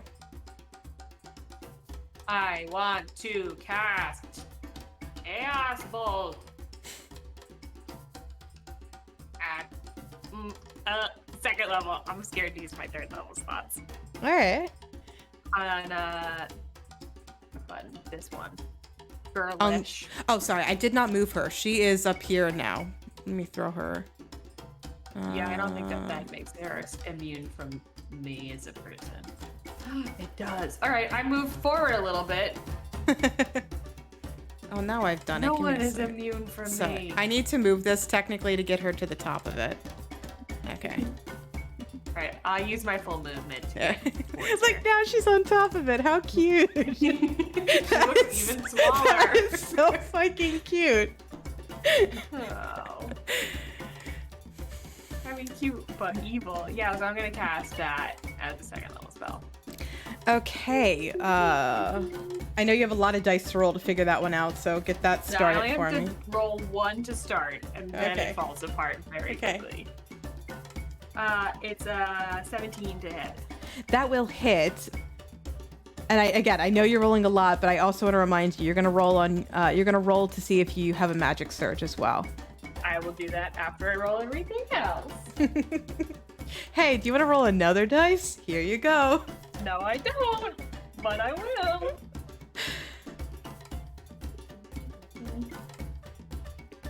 Okay.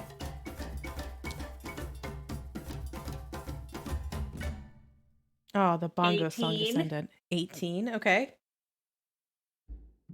I needed the number 18. Mm-hmm.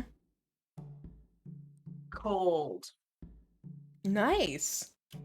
That's very unusual here, so that's very cool. Quick math, Paige, you can do this. I did it. Okay. I did it. And roll for magic surge.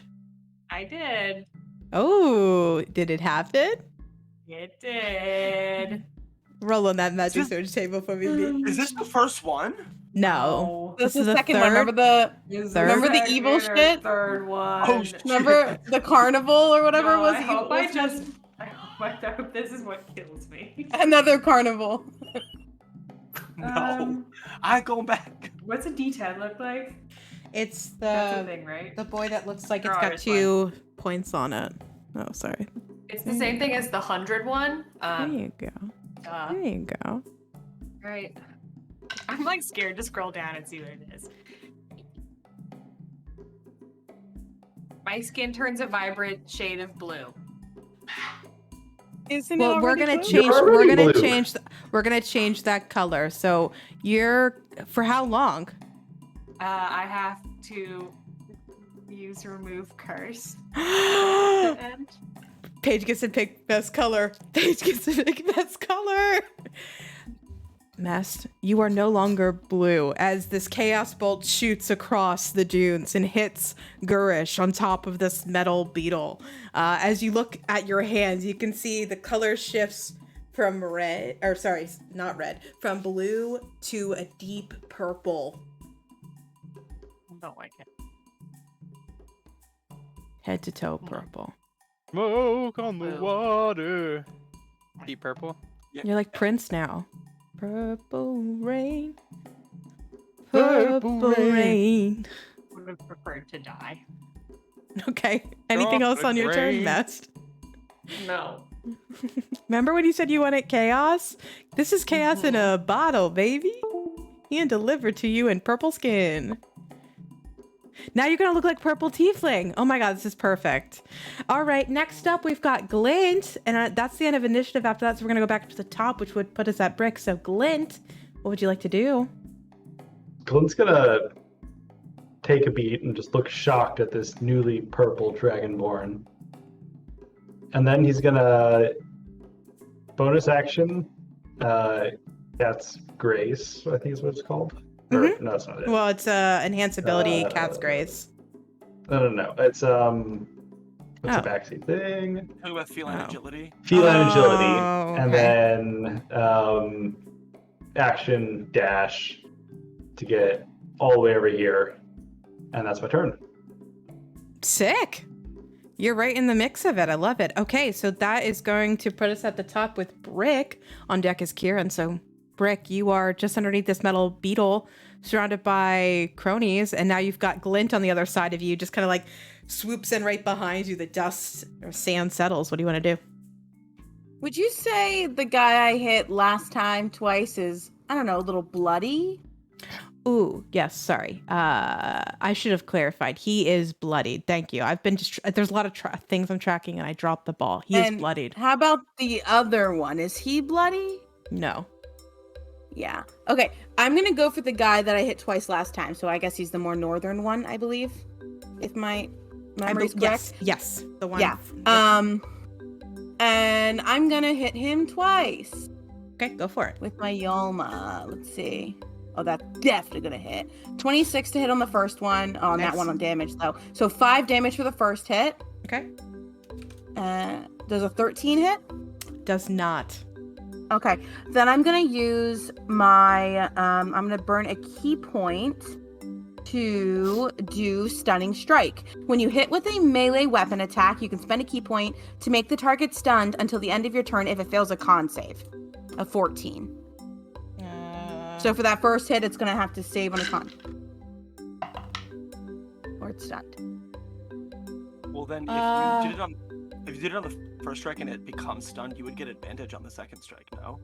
But I retconned it, so Yeah. I should have done it, but...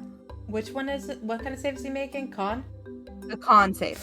I rolled a 13 plus 2, so that's a 15. I'm going to use my bonus action. Can I punch him my bonus action? Unarmored strike, right? No? Normally it's an action, but I don't know if it's different for monks. Let me read real quick, Under your character sheet. Yeah, I can... When you go to bonus action. Yeah, I can bonus action unarmored strike or bonus action flurry of blows. Because I already used a key point, I can just unarmed strike. Go for it. Like one punch. I can't do 2, but I can do 1. So I'm going to try to punch it. Okay. So 19 to hit. Yep, that'll hit. That'll be another 7. This time it's bludgeoning damage. Mhm. And I think I can also do something with a punch. Let me check really fast. When you hit with one of your flurry of blows, so not unarmored strike. So Brick, what does that look like as you punch him after the fuck fact? me. When my second year almost misses, in anger, she's like, God damn it! Because she knew it would have been a perfect punch to the heart to like knock him down like an old man with the wrong step. So she just angrily like punches his foot and he grabs it and falls back. Is it? I love this. Is it okay as he's falling back, like he flings back, one of the legs of the thing crushes him as he falls back from the footsteps? Yeah, I don't need the kill. I like that. That's cool. Yeah, and that's my turn. Great. Okay, give me 1 second. I'm gonna move the thing out of the way just to mark him as dead. And Yeah, so that's gonna put us to Kieran. On deck is Bira. Guys, we are at our 2-hour mark, and we might not be able to finish combat, but I just want to throw that out there. Are we still feeling okay? We want to keep it going? Cool. All right, so yeah, Kieran on deck. Brick. Kieran, what do you want to do? Or sorry, not Brick. Bira. I'm sorry. One question: how tall is the thing? The metal beetle, like the base, the body of the base is like over 30 feet over your head. So the whole thing itself is like anywhere from like 50 to 60 feet tall. It's pretty tall. Stinky. Okay. Yeah. I was gonna see if our Minotaur friend wanted to teleport up, but Igni can't move that far. Sorry. So You could. Well, I'll throw this out there. You could get if Igni was. Ooh, I get it sideways. A rule cool it. You would get her inside the body of the beetle. It wouldn't be on the roof of the beetle. Yeah, I more wanted to see if our Minotaur friend could like get up top with Gurish to have this like showdown thing. I don't know. I'll free action be like, you want to zap inside? Get me to this picaroon. I've got business dealings with her. Okay. So then I'm gonna start and bonus action use Igni's fiery teleportation. A swirl of flame surrounds the two of you as you're teleported inside the body of this thing. So you're like, you try to run a rig on me. I'm coming with your hempen halter. So I kind of put you on top, like the front of it, but imagine you're inside of the hull of this metal beetle, and you can see as you like appear with this fire kind of elemental next to you of like lava and flame. As you look up, you can see there's like a rusted hole in the roof where the roof of this vehicle is. Okay. Second question is, how rough does Brick look? You took some damage, right? I took some damage, but I mean, I think I still have more than half. Yeah, I have 44 out of 63. Okay. So. I am going to then, I am gonna action dash with my healing spirit, Bubby. And just because I am concerned about Brick and with all the talk of murder on the brain for Brick, because you are now in range of my healing spirit, you are going to get 2d6 hit points restored. So Aww. Confirm that for me. So the spirit follows you as you move. So let me, because I was also reading.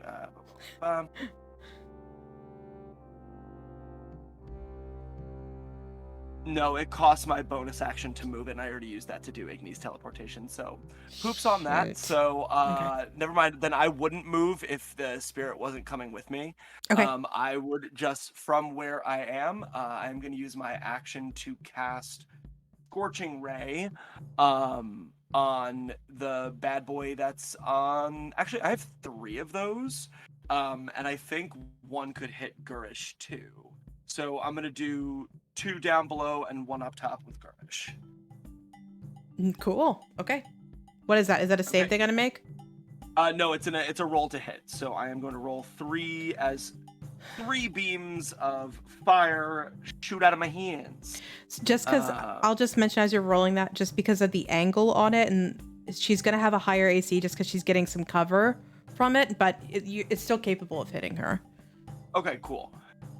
Yeah, I mean, it's a 120-foot range, but if she's not in completely line of sight, that makes sense. Yeah.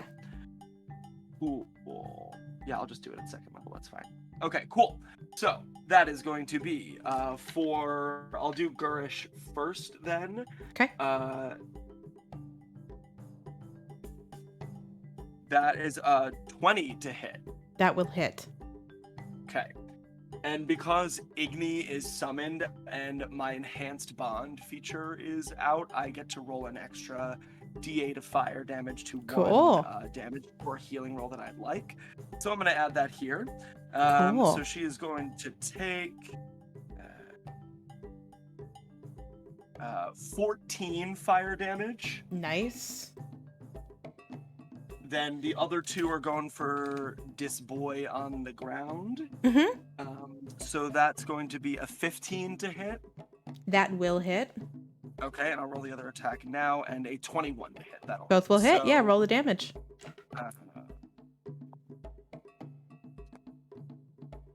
That's going to be 11 damage total. Perfect. 11 fire Nice. damage. 11 fire damage. Awesome.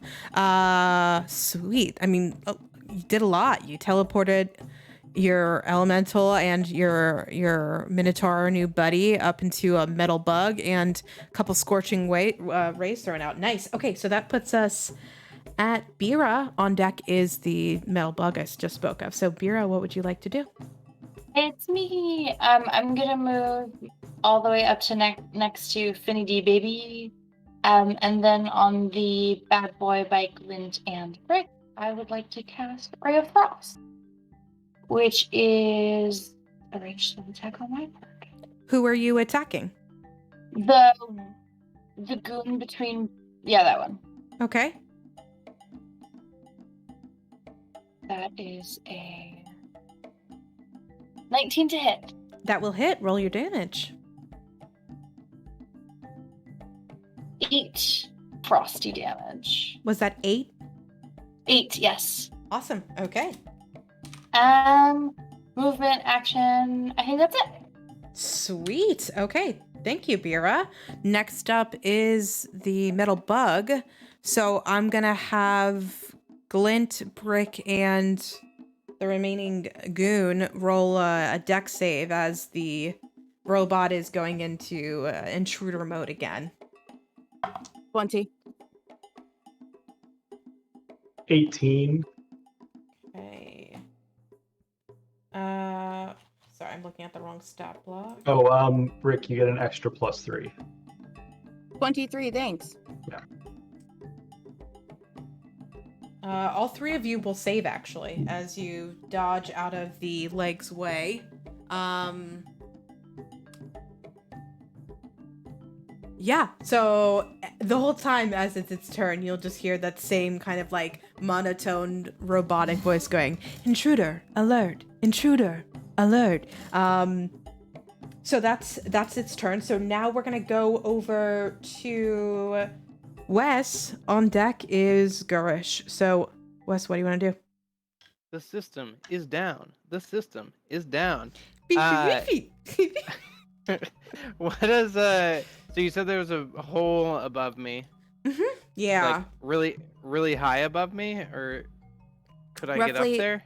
Roughly like 10 feet above you. So to climb, it's half your movement for the distance. So it'd take like 20 feet to get up through the roof, and then you have about 10 feet of movement. You've got 30 feet movement, right? 40. Okay, yeah. That you'd be able to do it. All right. I'm gonna climb up onto the roof. Do me a favor and roll an athletics check as you're climbing up. Is that a strength check? It's strength.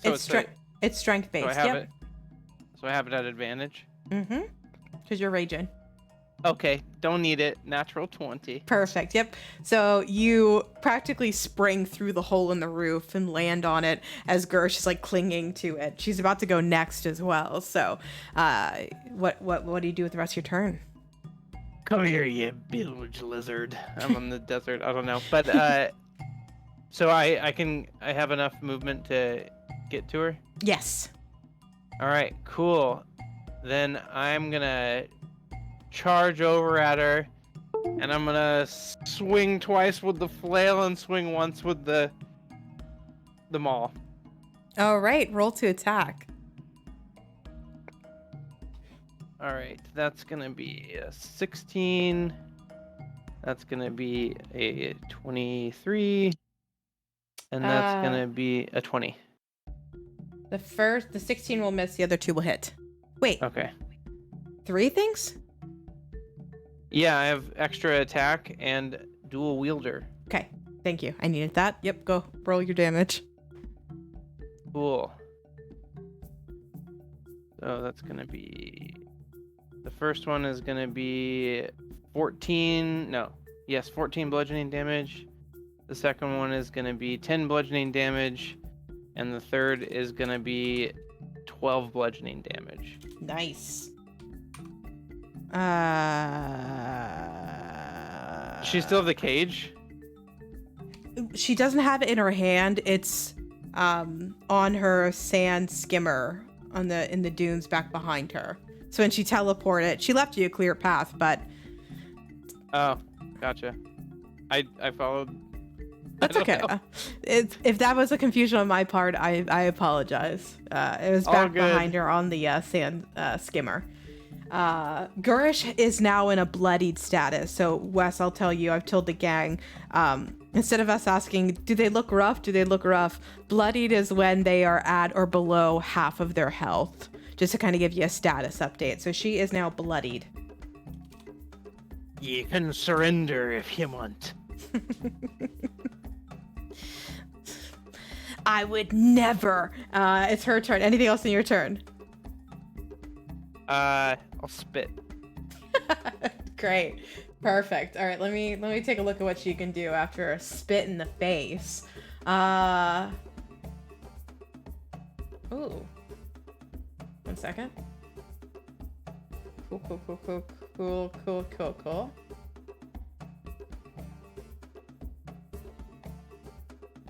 She is going to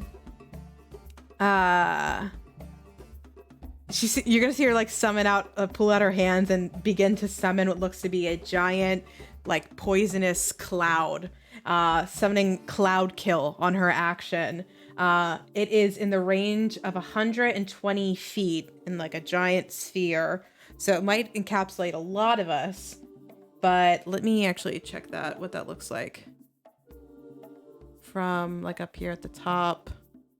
Yep, that's gonna hit everybody. So everybody, what's gonna happen is... Oh, sorry. I misspoke. It's a 20-foot sphere. It has a range of 120 feet. Read, Paige. Read with your special eyes. So it's only gonna hit west... Oh, actually, does it include her? Paige needs to think this through. Paige, what do your dyslexic eyes see? I can't read. I'm illiterate. Am I Paige or am I PH? Let me see. Does it?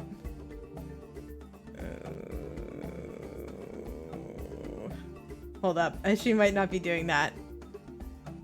I did not think this through, you guys. The system is down. Doesn't it The have system. a range of 120 feet, so you could cast it offset from you, not Yeah. to empower you to do that? No, just thank you. I know, I appreciate that, but she would be she is going to be targeting Wesley after the spit in the face, which is why I'm going to jump off of that to a different option.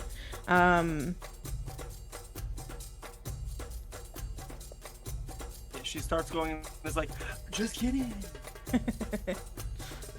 I imagine she's summoning Cloud Kill and then he spits on her and she's like, and like sniffs out, like puffs out air and readies something else instead.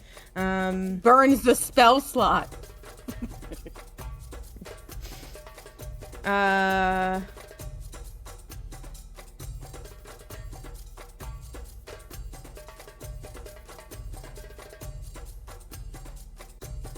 Yeah, so she is going to instead cast Black Tentacles at 4th level on the roof of this metal beetle.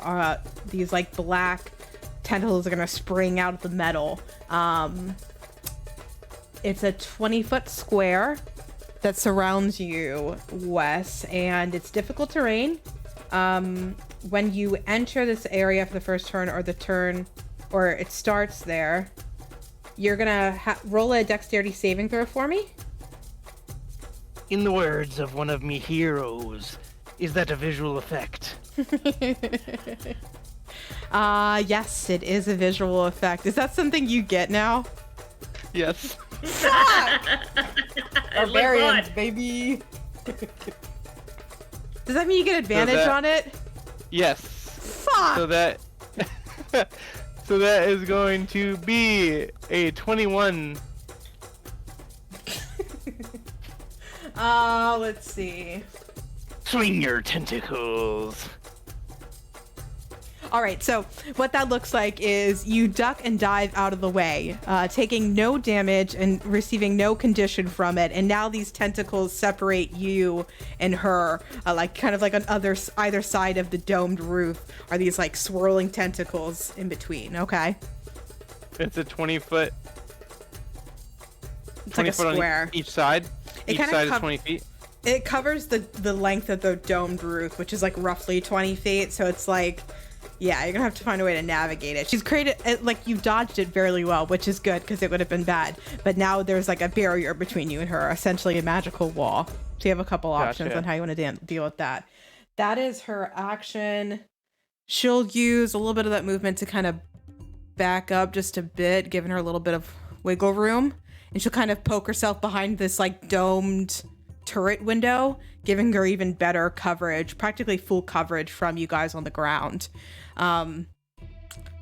So she's like on the back side of this if anyone's shooting off at her from the other way. I don't think I can do anything for a bonus action, so that is her turn.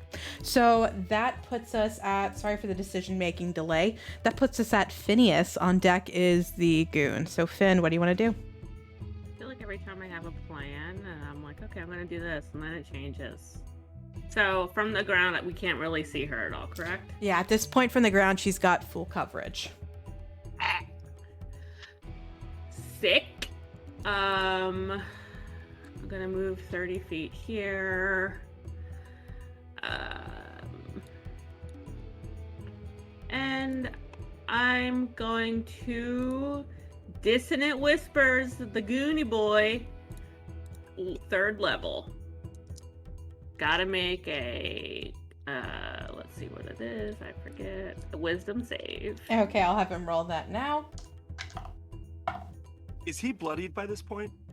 Not quite. No, he's not bloodied. You didn't do nearly as much damage on him. You guys really focused on that first one. Wisdom, you said? Yep. 15? That is my spell thing, DC. So that hits, right? I forget every fucking time. If it fits, it sits. It sits, and it fits, and it hits, and it hits. What was the saying again? I already Meets it, beats it. Meets So- it, beats it. Beats it, beats it! beats Right, it. so It beats it. if he But meets that means if they he meets the beat DC, he your saves. save. He beat it. No. That's But like that when, means it. but here's the deal. You're yelling. When, You're yelling. When you meet When- someone's AC, you hit them because you meet it, you beat it. It's you So think about it- like DC is the minimum requirement to be successful. If you want to think about it that way, like so if he hit the minimum requirement, which is the DC, then it's successful. Then he saves. How about you use one of the team's luck points to have the? Is that how that works? Mm-mm. The DM inspiration only works on something Wait, you're aren't you my lucky roll. though? It doesn't work on other people's rolls. It only works on my rolls. Wait, what? Wait, does the lucky 'Cause- feat? Wait, a Because second. I used it on everything. Wait a second. Wait a second. Does luck you only use- work on the person who has the lucky feat? Yes, you can't use it on other people. You guys are doing it very wrong. Sarah. Yeah, Sarah. whenever you make an attack roll, ability check, or a saving throw, or when an attack is made against you, you can roll an extra d20. It's not like, oh, well, Okay. someone's attacking Sarah, so I'm gonna lucky that. To be honest, Paige, I thought that was the way it worked. I just never reread it. All right. The disappointment. No, I kidding. Okay. Wait, no. It says you can also spend 1 luck point when an attack roll is made against you. Roll a d20 and choose whether the attacker's roll uses their but you d20 or can't- yours. Yeah, it's No, not there's- You can't attacking make someone against me. re-roll a save. Oh, a Yeah. save. Got it. Yeah. Got it. Alright, I'll Bardic Inspo, Brick, and I'll call it a day. deserve it. I have used lucky for 2.5 And I'm gonna years. yell at her and be like, climb the bug and go punch that hoe! All right. Is that everything for you, Sure. Finn? All right. It's going to bring us to the goon on deck is messed. So the goon will use... He's going to probably focus on Brick still. So it's going to be that multi-attack again on you, Brick, with the scimitar. Good luck. And the dagger. The second's a nat 20. It's the dagger. Yes. Correct. You roll it max anyway. But it's not a D8 versus a D6. It was a Or a D6 D4 versus instead D6. of a D4 instead of a D6. Yeah. So that's 8 plus 3, 11 piercing damage. Okay, fine. It's fine. I'm still above half health, guys. I'm not even bloodied yet. It's fine. Okay. And okay, and that is the goon's turn. So that brings us to Mest on deck is Glint. Mest, what do you want to do? I'm gonna use my full movement, which puts me, well, I don't really travel that far, like here. Okay. And then I'm going to use, I hit the wrong button. Okay. I'm gonna use Thunder Step. But before I cast Thunder Step, I'm going to use one of my sorcery points. Okay. To do meta magic, which is careful spell. So 4 creatures around me won't get got. And I'm going to use that on Finn, Brick, and Glint. I don't Okay. need the 4th person. It'd be you. Me.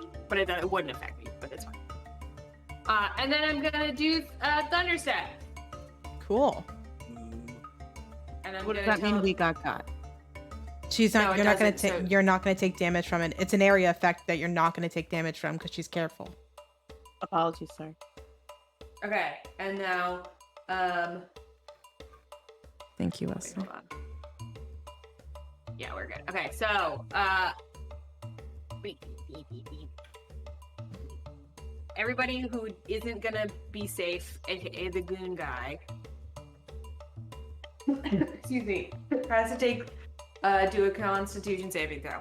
Okay, con save. That's gonna fail at a 9, I think. Okay, he's taking 3d10 thunder damage. Nice. Now that I know what d10s look like, guys, I don't even have to ask. Get ready. Is this? I rolled the 100 ones. Is a 0 a 1 or a 10? It's a 10. 14 thunder damage. Nice. Okay. He is now bloodied. Okay, and then with thunder step, I can move. I'm gonna put myself up here on the little leggy of the robot. Okay. Robot. Oh, like holding on. Oh god, I'm gone. Here, move out of there real quick. Go back to where you were. I'll throw you up to the front, so when you go, you'll... Now go do it. Like over here. Can I see her? Yeah, that's where Yeah. I want to be. Okay. Cool. Anything else in your turn? Excuse me. No. Okay. That brings us to Glint.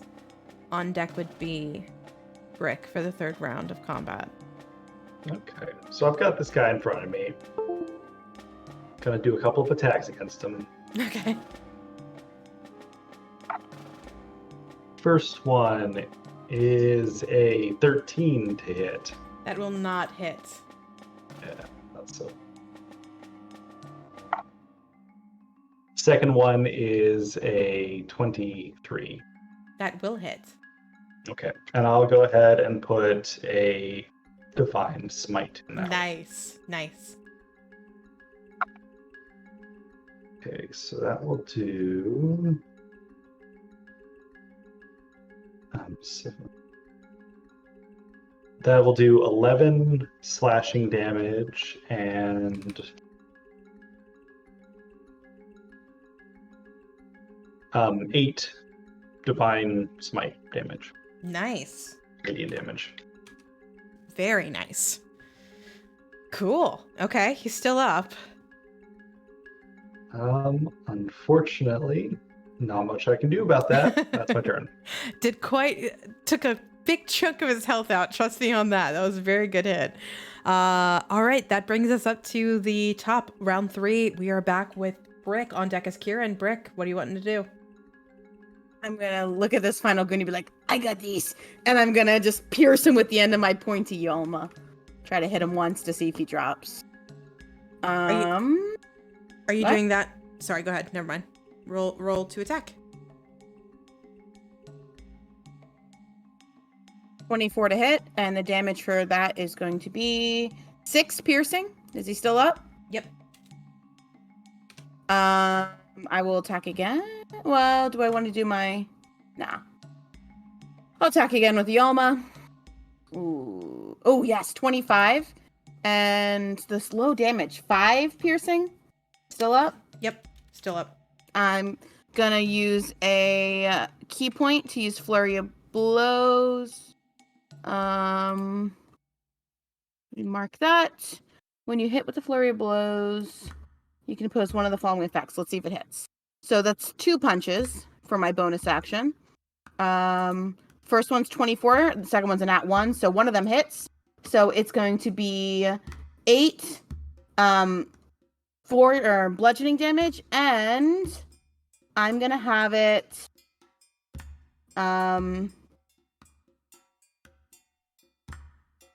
make a strength saving throw. Is that using another key point for something?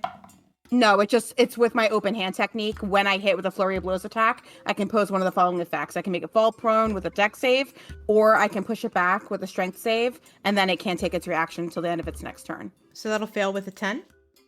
Yep. So it's pushed back 15 feet, and it cannot take a reaction to the end of its next turn. What does that look like, Brick? Oh, with the Yalmas hitting, but doing like just not piercing this guy's armor, she's gonna, again, out of frustration, she's gonna be like, "Huh!" right where the armor was stabbed through, and he's just gonna like force back, maybe crumple to the ground. Cool. Yeah, exactly. And then Cool. nod at Glint like, good teamwork. Yeah, it was definitely like Last Jedi back and forth fight kind of thing with the two of you. Perfect. In a cooler, better way. I'm going to use as much of my movement as I can to start climbing. I have 40 feet, so I guess I can go 20 feet up. From what you're following Mest? I'm just trying to climb now. Yeah, the only way to climb would be using the legs. Would be that. Yep. So yeah.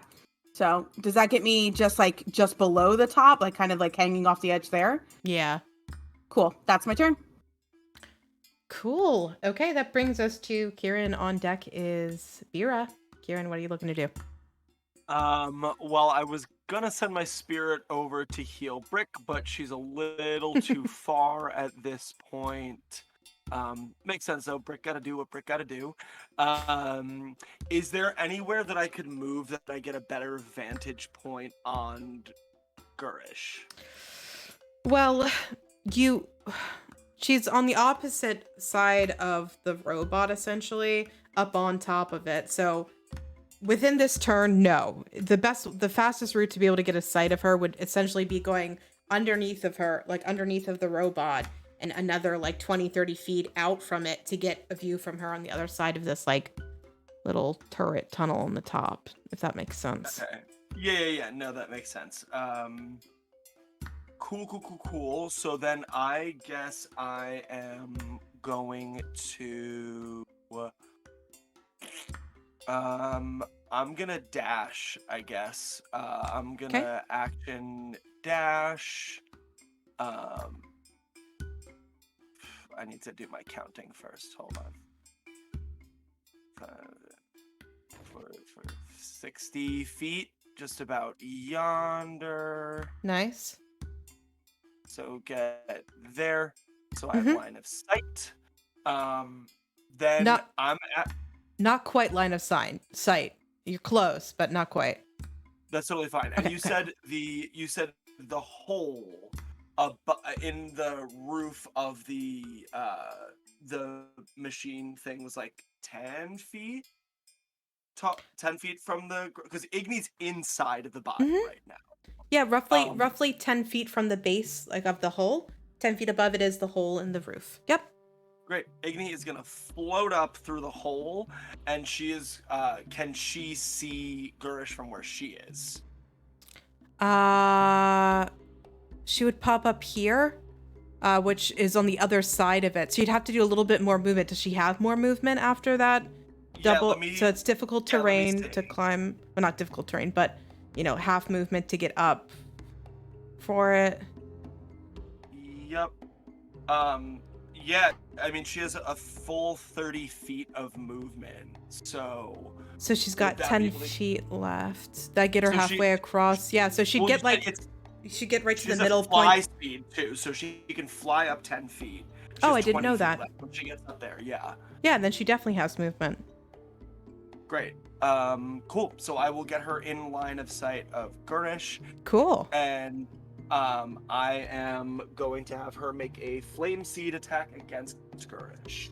And that's using your bonus action, I guess, to do that? That is, yep, she can move, and then I can use my bonus action to have her make an attack. So. Okay. Okay. So just to confirm, it's the bonus action is to have her attack and to cast the spell? Or is it a combination? So the attack is my bonus action. Okay. So I can have her do. I have a couple things that I can use my bonus action to have her do. Oh, okay. Either and teleport or make the attack. Her movement is independent of that. Gotcha. And so this is a part of. Got it. Okay. I just needed clarification on that. I didn't realize if that was a feature she was using or if it was a spell you were casting through her. No worries. Gotcha. All right. Cool. So that is definitely going to hit. That is going to be a 25 to hit. Yeah, that'll hit. Okay, great. Then that is going to be, and I'm gonna use my enhanced bond to add the extra fire damage to this as well. Cool. So she is going to take, she's gonna take 12 more fire damage. Okay. So what was that total? It was just 12 fire damage. Okay, you're gonna see that the 12 damage isn't as effective as you're expecting. She has what looks to be resistance to fire damage. Cool. Okay. Anything else in your turn, Kieran? That was a lot. That was cool. Yeah, that's everything. It's a lot mechanically to think through for me. I was like, I need a visual. All right, that brings us to Bira. On deck is Robot Beetle. So Bira, what are you looking to do? Did she have to roll for concentration? Let me double check if that spell requires concentration.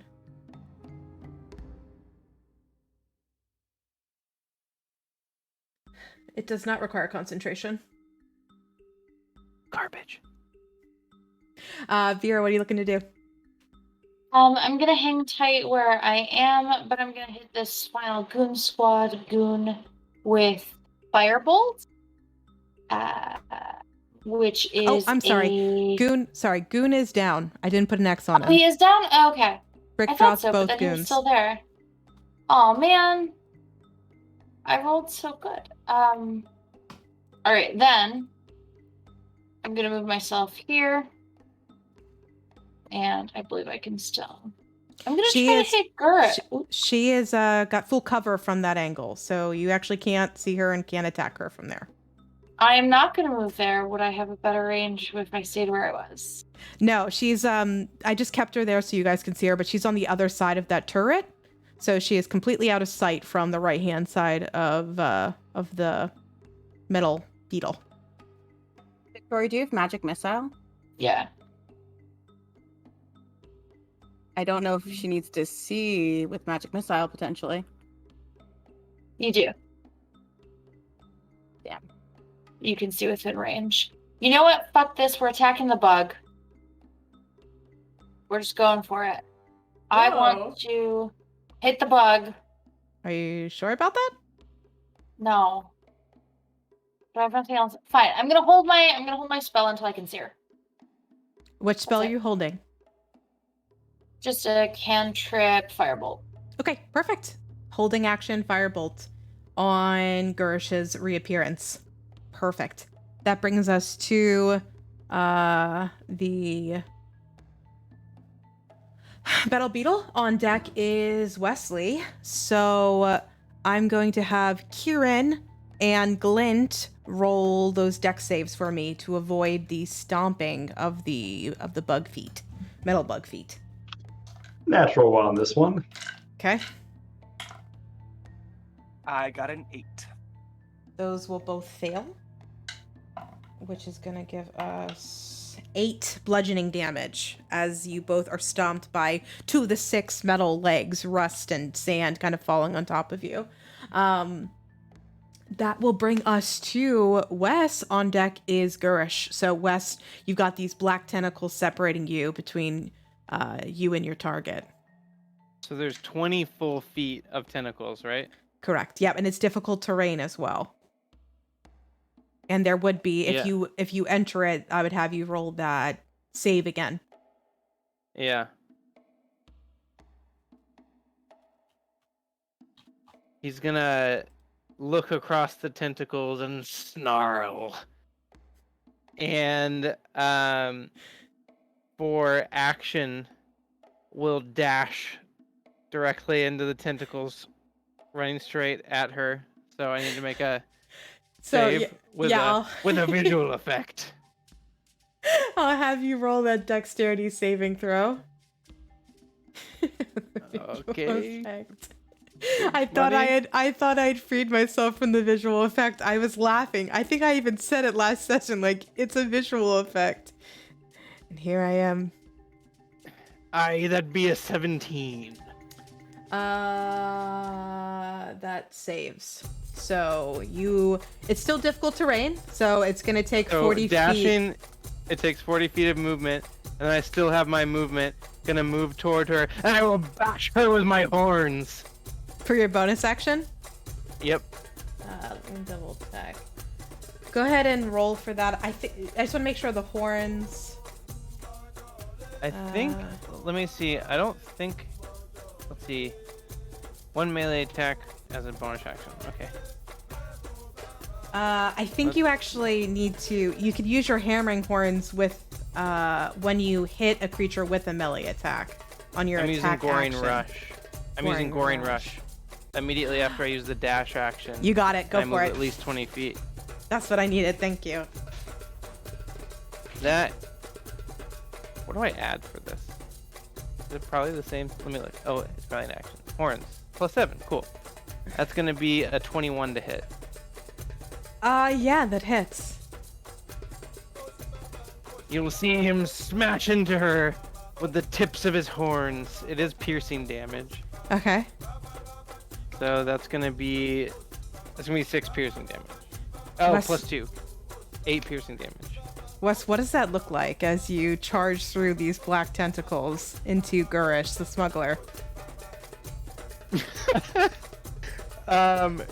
You'll see him slashing back and forth with his hammer and with his anchor flail, knocking the tentacles out of the way, determined on his quarry, and just dip down and horn straight in, and you'll see his piratey hat just smash against her, and boom, horns right into her chest. And you've rammed her against this like poking turret out of the beetle, and your horns pierced through her and struck into like rusted metal, like clinging through, like pierced straight through her, this tiny little gnome figure.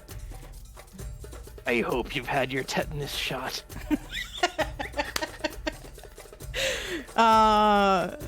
Great, I love this. As you like pull off of the metal, and she falls to the ground of the roof, dead. I think that's everything for you on your turn and whatnot, right? All right. I'm going to ask you guys a question before we keep going with initiative, only because the only thing left technically in your way is the metal beetle. So as the two goons in Gurish fall, you can see the Minotaur returns back to close to the center of the roof as the black tentacles dissipate. The only thing left is this stomping, like, clanky beetle. Is there anything you guys would do as you look across the battlefield? If I can, I want to send my healing spirit over to Brick. I've been trying to use this goddamn spirit the whole time. Okay, well, hold on that. Hold on that. That's gonna, yeah. We all just slow wave. I imagine like like the eternal du jour wave.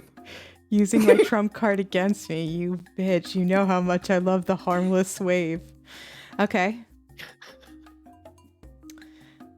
Okay. So what I will say is, where I know we are definitely running longer on this session. So as you all stop for a second, some of you starting to lower your weapons, as the dust settles and the magic stops flinging across the sands, there's a quiet that kind of hums across the field. And as it starts to get silent, no one like hostilely is attacking the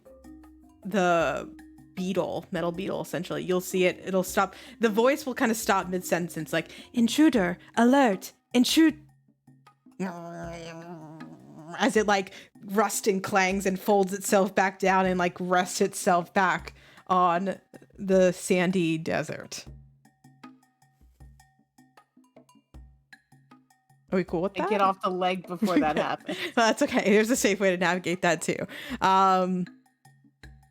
We will stop initiative order. I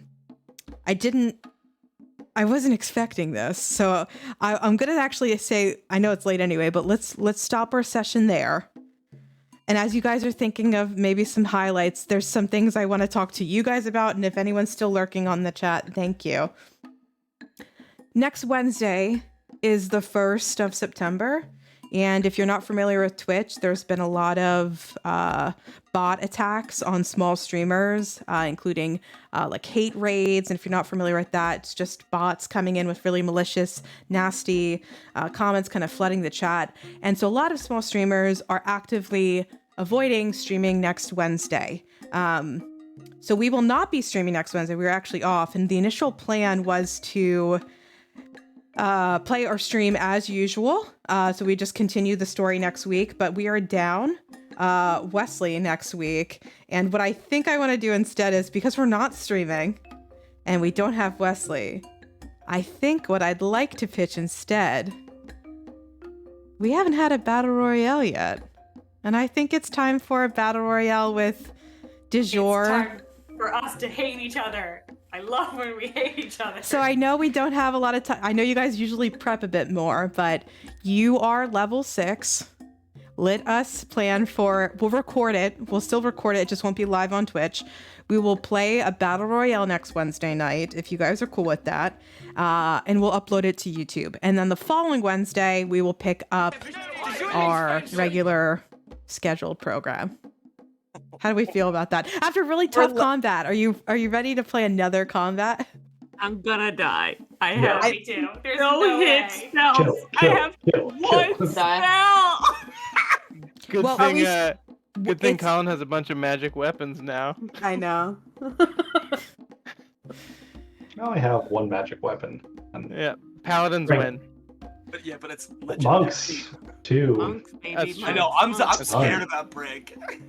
I'll That's just run true. from you guys. I mean, Brick will not run. She will die first, happily. That lay on hands I'm pool. spending 10 the rounds shit. to cast Tiny Hut. I just need to survive this 10 rounds. Spira, don't just cast grease on Finn. He's just a greasy man. Just greasy.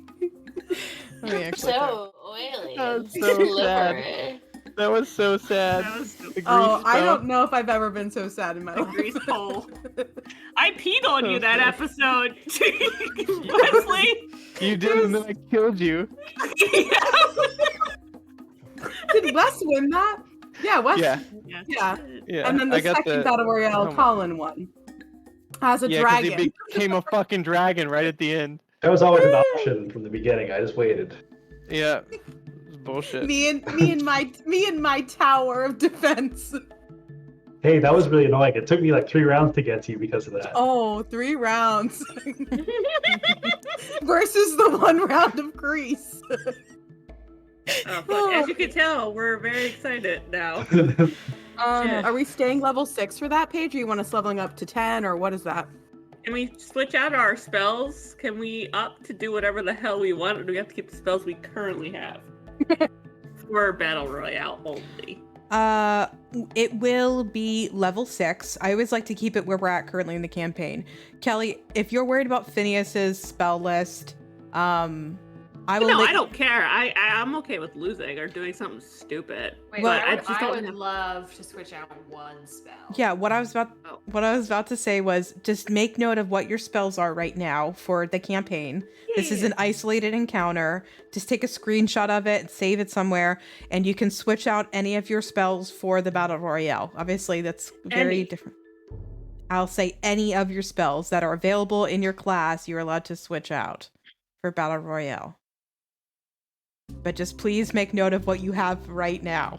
I'll go back to my regular. If we get you can to make the a copy of your character, can't you? I don't know, actually. I don't know. I'll look it up. Mest will swap mending for rending.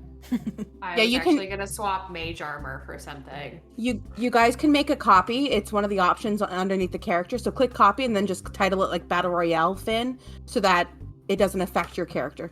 Please and thank you. I'm gonna lose now. I felt that way with Yetta, but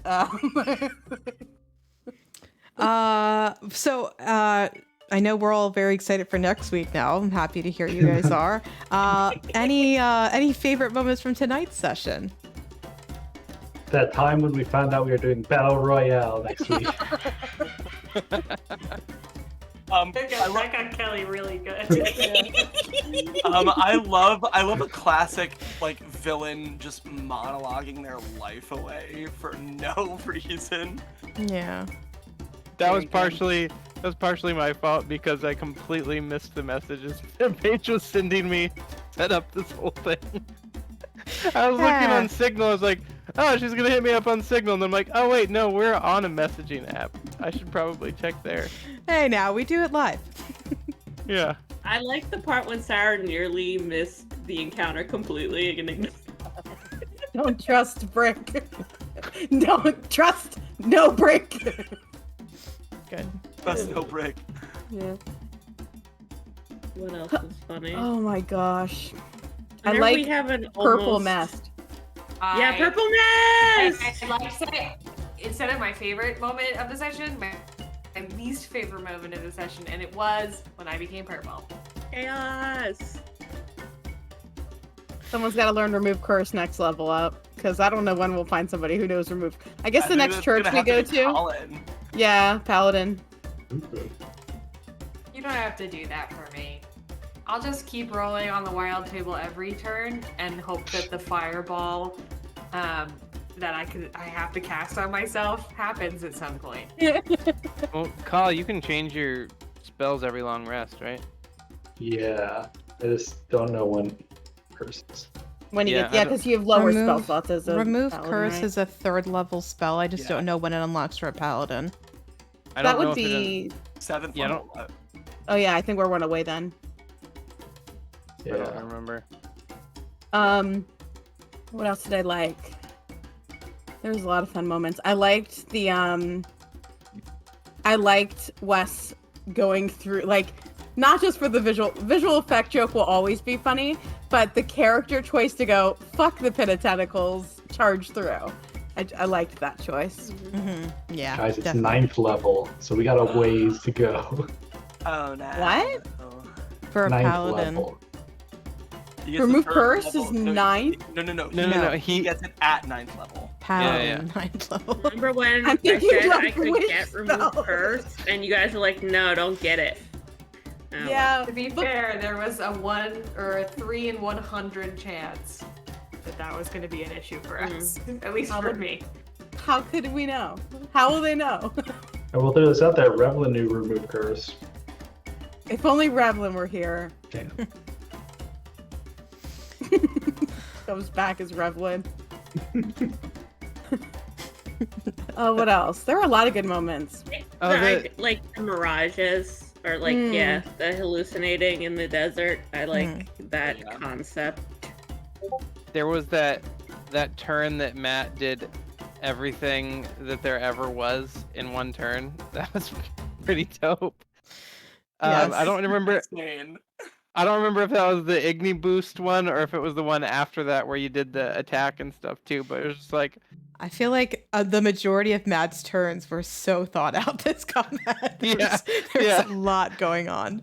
And the saddest part was all you were trying to do was get that healing spirit to break. Well, because at first I thought I was casting a different spell because I was looking, I was like, oh, what happens when I get to 7th level? So there's a spell called Aura of Life that does what I originally thought that spell does. Oh, jeez. Instead, it sets a little boy that you have to be right next to in order for it to heal you. you had to, no, wait. Don't go! As she climbs up over, just climbing up a metal beetle. I was gonna do like a step of the wind jump to that ladder hanging off the beetle, but I had to use my action to beat up the goon. I really liked the yin yang dissonant whispers to the two goonies. Yes. Like the image of like these whispered magics flowing through the sand and smacking these goons on the side of the head at the same time was a very fun image. Especially one of them was the Cotton Eye. Yeah. Jesus. I loved it. Any other highlights for you guys? I mean, a lot of combat I know, but isn't it funny how one more person in combat, it is a completely different experience. That initiative order, I felt it, it from 6 to 7, y'all. That's where things amp up. Okay. But I had a lot of fun. I do just want to say that now we have 7 DM inspirations. I was literally forgetting to do that. Yep, the pool increases to 7. I do have to give a DM inspiration. Gosh. I'm gonna give it to Matt because those combat moves were so detailed. Next level stuff. Really cool stuff. Yeah, it's really fun having like so much to do because of Igni on my bonus action. I'm never like left without a bonus action and something to do. So it's a lot to juggle, but it's like wildfire druids are dope. Yes. Cool. Is that going to the pool? You bet it is. I already put it in there. I mean, you knew it was going there anyway. Yeah. But... That puts us at 7, right? Or no, we were at 4 last session, weren't we? Now. We're at 5 now. Yes. We're at 5. All right. Well, I know I've kept us on way later than we normally go anyway. We're almost at the 3-hour mark. So thank you guys for being patient and sticking out a really fun combat. Anyone in the chat, we appreciate you if you're here. Or if you're watching it after the fact. Hello. How are you? All right. I'm not going to do a raid. I'm tired as hell. I'm sure you guys are. So I'm going to throw it to an offline screen. Again, we are going to be not live next week, but we will probably upload a YouTube video by the next day. So if you want to watch a Battle Royale, you'll check it out on next Thursday. And I hope to see you over the weekend when I stream, probably on Sunday, some more video games. I'm going to Nancy Drew. I'm going to solve the mystery I didn't finish. So if you watch children's game. Yeah, if you watched on Sunday, join me next Sunday. I'm going to finish it, hopefully. If not, I've got another game on the itinerary that I really want to play called 12 Minutes. If you haven't heard on it, Daisy Ridley's in it. And Willem Dafoe. I know. And James McAvoy. So I want to play that too. But enough about the stream schedule. I'll see you guys. Stracciatella with the flake in it. The flake in it. I'll see you guys next Wednesday for Battle Royale. You guys will see Battle Royale on Thursday, and I'll see you guys over the weekend. All right, what do we say to the internet, everybody? Good night, Internet. Good night, Internet.